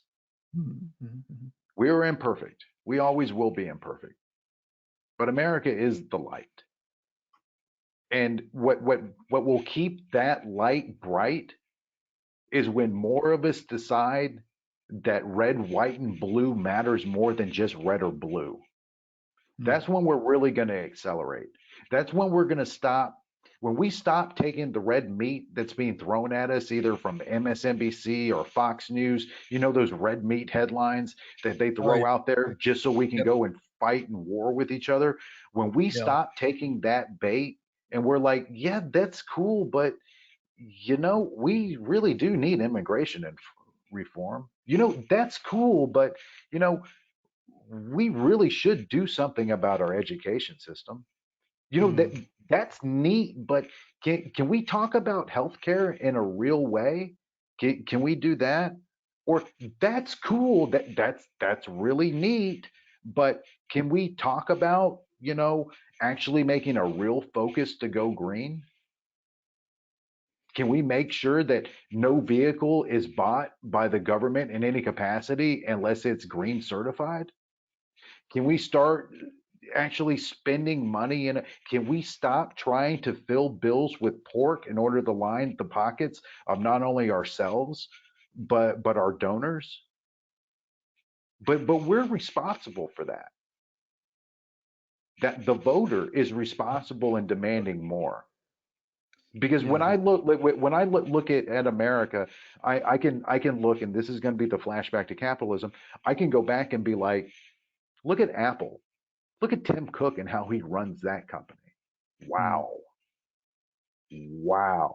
It's possible to run something really, really well if you have the right leadership in place. I can look at a company like Tesla and be like, wow.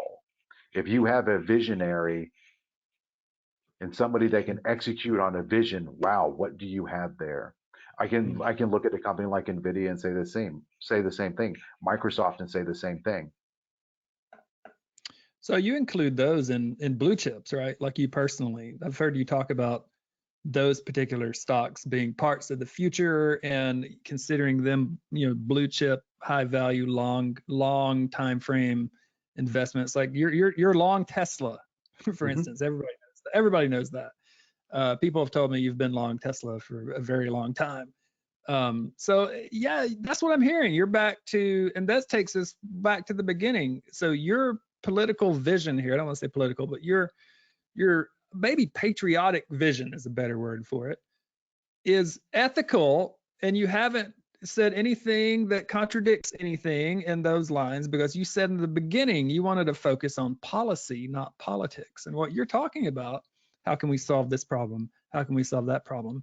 That is just policy. Can we move Hmm. past the politics and vote the people in who will try to get rid of the team playing, if they can get voted in without playing the team? But I like that. I mean, I hope it happens, brother. That's the way. So you're saying policy, not politics. Correct. Yeah, I love that. But like, how do we do it?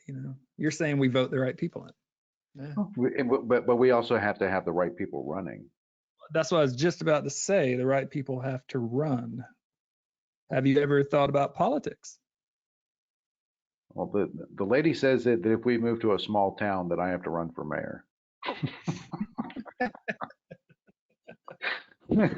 Lady said that if if we move to a small town or something like that, I have to either do that or open up a restaurant, is what she said, something along those lines. So Have- I don't have- know. It's like, look, it's like, you want to talk about the stick? She's constantly behind me with the stick, trying to make me the best that I can be always. yeah. And it's like just such a passion for such a little monster that she is. Just she Well, isn't an original. that was a serious question though, because you clearly have a zeal for this country and what it could be and what it in your mind will be. So that was my question. It's a real question. Have you ever considered going into politics? Well, it's sort of like this, River. Yes, I have considered it about, but then it's like, I can sit here and be to myself, is like, honestly, buddy, you've probably said about 35 different things in this little sit down today that would get you canceled. Unless it changes, unless the people change. It's like Maybe that would absolutely, so then at that point, then I have to double down on everything, because I sure as hell I'm not going to apologize for anything that I've said. that's true. You'd have to be an independent candidate, and you'd have trouble fundraising, because if you're going to yeah. Oh So no, but it happens. It happens. Yeah. I'd run as a Republican. Interesting. If I were to run, I would run as a Republican. Gotcha. There's no doubt in my mind. See, here's my problem. I know we're near the end, but my brain won't turn off. I thought you said the coals were dying, and the embers were fading. Yeah, fading, but here's my question that just popped up. We can save this for next time, or if you want to go for it, you can go for it. Here's what I just thought. The Republican thing is interesting. If you were going to run, it would be as a Republican. Here's my question. Generally speaking, would you prefer President Trump be in charge right now instead of President Biden? See what I mean? That's a Wow. question. See what I mean? That's a question like, Wow. Are you really? yeah, I was curious. I'm You're curious. gonna What do toss that out for the fade away? you I don't do things the way Wow. I don't do things the way I'm supposed to do things. That was absolutely unexpected. Yeah, thank you. Thank you. It's a good question. And we can completely just leave everyone hanging, which, by the way, thank you guys for hanging out. There's still a lot of people here. We really appreciate you guys coming. But what do you think? What about just gut feeling? Gut feeling. You think President Trump would handle this situation better than President Biden? Or, and of course, you can just say, I don't know. I prefer not to answer. But do you have any opinion on that? Yeah, I don't know why I do things the way I do things. Honestly, I'm sitting here. I am so Yeah, it's a hell of a okay. question. Oh, fuck me, man. Okay, okay. I'm gonna answer the question. All I'm, right, here we go. I I'm. promise nothing else after this. Nothing That's else. ridiculous, River. Damn, man. Yeah, yeah. I know. My,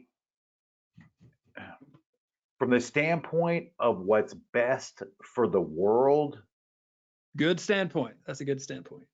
from the standpoint of what's best for the world at this particular moment in time, right now, Hmm. I would want Biden. Okay. Okay. Gotcha. Hey, hang on. Hang on. Gotcha. Oh, I'm From hanging. my own selfish reasons, and this is the caveat is that Trump would be out there full force telling Putin to eat a fat dick and we're coming to hunt you down and stick Right, right. tomahawks up your ass. That's I the think caveat. I That, think he that, would be. I think he would be. so the caveat is this: if Trump would do that for this moment of time, okay, Yeah. personally, and I'm going to get some heat for this shit, but that's fine. I answered it the way I think I should, the way I feel. Mm-hmm. Mm-hmm. Yeah, let's bring on the lunatic and have him go out there and start throwing hot rocks at Putin. I'm down for it right now. I'm down. It's like, look, it's like At this point, there's a measured response that Biden and his administration are doing with the yes. global community Very in order to curtail this. That long term is the best thing. much. I think so Okay, too. okay. Yep. But Yep. there's a part of me Hells, that is like, I want hot rocks and tomahawks up Putin's ass right now. Right now. I don't want him to go to sleep comfortable. I don't want him to think about anything that makes him happy. I want a hot rock slicing straight through his yacht, sitting in the port of whatever port it is right now. I want hot rocks at him now. I also know the ramifications of what they are. We're talking Mhm. about the potentially going all out war. I Sure. understand that. I Yeah. don't like that, nor do I want that. That's why it's a double-edged thing. It's like the right thing to do is what's happening now, even though I hate it. Well, no, you gave The, a perfect answer. You said part of you has that visceral, would like to see Trump do those things. But that's perfectly reasonable. I don't think you'll catch any heat for that if people actually listened to your answer. I don't think but you'll but catch. but but if I think about it, it's like, I don't know. It's like, would Reagan Mm, be standing by right now? And it's not that we're standing by, we're doing what we're supposed to be doing.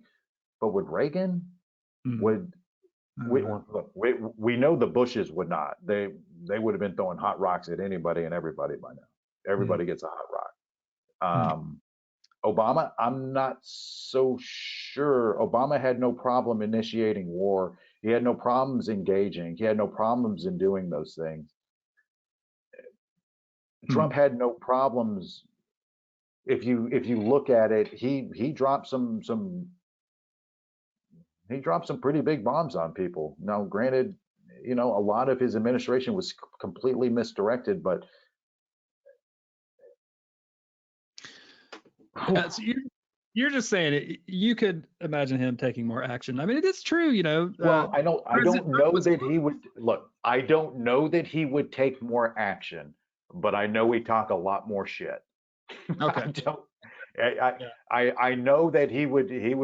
Listen, I don't know this. I don't know this because I still don't have a real firm understanding. Because even if I go back and think about it, it's like let's be honest. Um, Trump tried to blackmail Zelensky. That's why he was impeached the first time around. Mm, mm, mm, yeah, It's I it's like remember that. it's like do we not remember that? How It's not he talked about a lot. Yeah, it's not talked about a lot these days. it's just like, do we not remember why he was impeached the first time around? Because Mm, he literally blackmailed or tried to blackmail Zelensky in order to get them to say things about Hunter Biden or whatever else, or whatever was going on out there, and withholding military aid that could be used against an attack from Russia. And we can't So forget that. so you ask the question, and it's just like, it's like that. Do I like the fact that I know he'd be talking shit? Yes. Do I like the fact that he may be throwing hot rocks at people? Yes, maybe. But if we're being fair and honest to it, this is the same asshat who literally tried to blackmail Zelensky with U.S. arms to get dirt on Biden in order to win an election. It's like, so you know what? I'm going to take it back. No, not in any capacity. Fuck having Trump being part of any of it, because he's an idiot. There it I is. said it. There it We is. can close on that. We can close There it on is. that. He's a selfish idiot. Close it on that. He did it. It's in the papers. It's written down. It happened. It's there. Choose Hey, don't to forget see too. it if you want to see it. Choose to see it if you want to see it. But that's what happened. Fuck that. Yeah. And Fuck don't that. forget, President Trump was very friendly toward Putin when they were, you know what I mean? He was meeting with Putin and stuff, and that was, at the time, that was unprecedented, you know? So, You know, it's like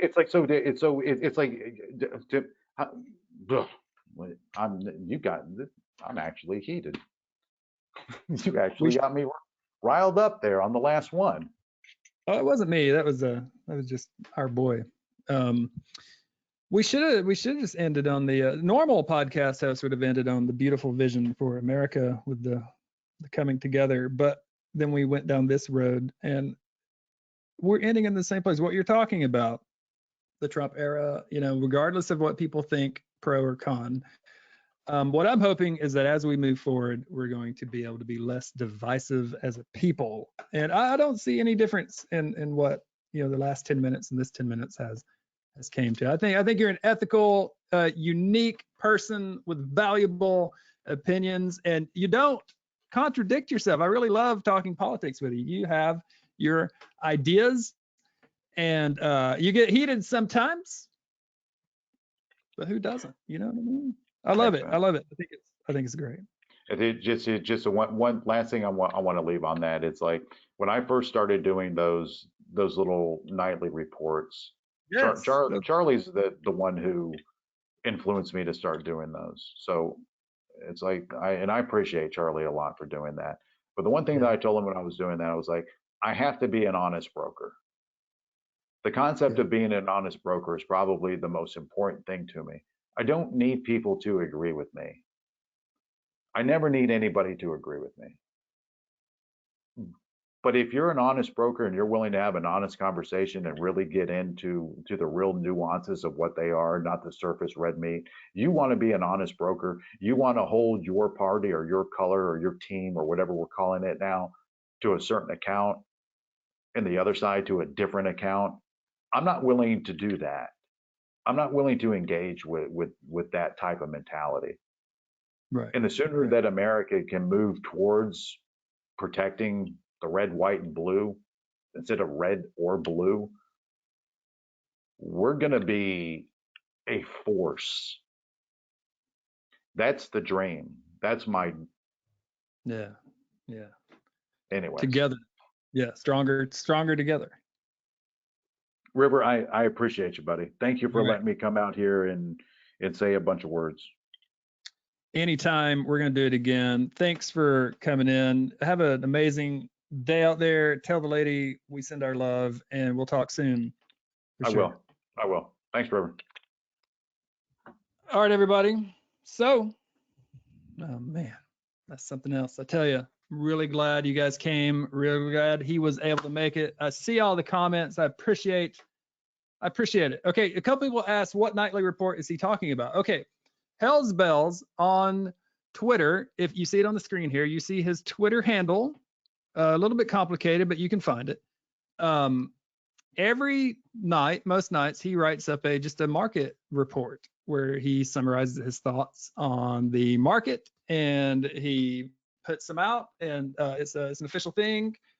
with Black Box Stocks, and that's through his Twitter account for sure. So you can follow him on Twitter, and you can see his nightly write-ups, and they really are awesome. I completely understand where Charlie's coming from letting him do that, because it's really great to hear his perspective. So you guys are amazing. I appreciate you guys coming and hanging out for so long. Again, thanks very much to HellsBells. Can't wait to have him back and talk about other things. Again, this is Riverside Chats. You can follow me on Twitter at Twitter. You can follow me on Twitter at GreatRVR. Thank you very much, everyone. I appreciate that. Look at these comments, man. You guys are awesome. YouTube at The Great River. Next up, we got Bender. It's going to be amazing.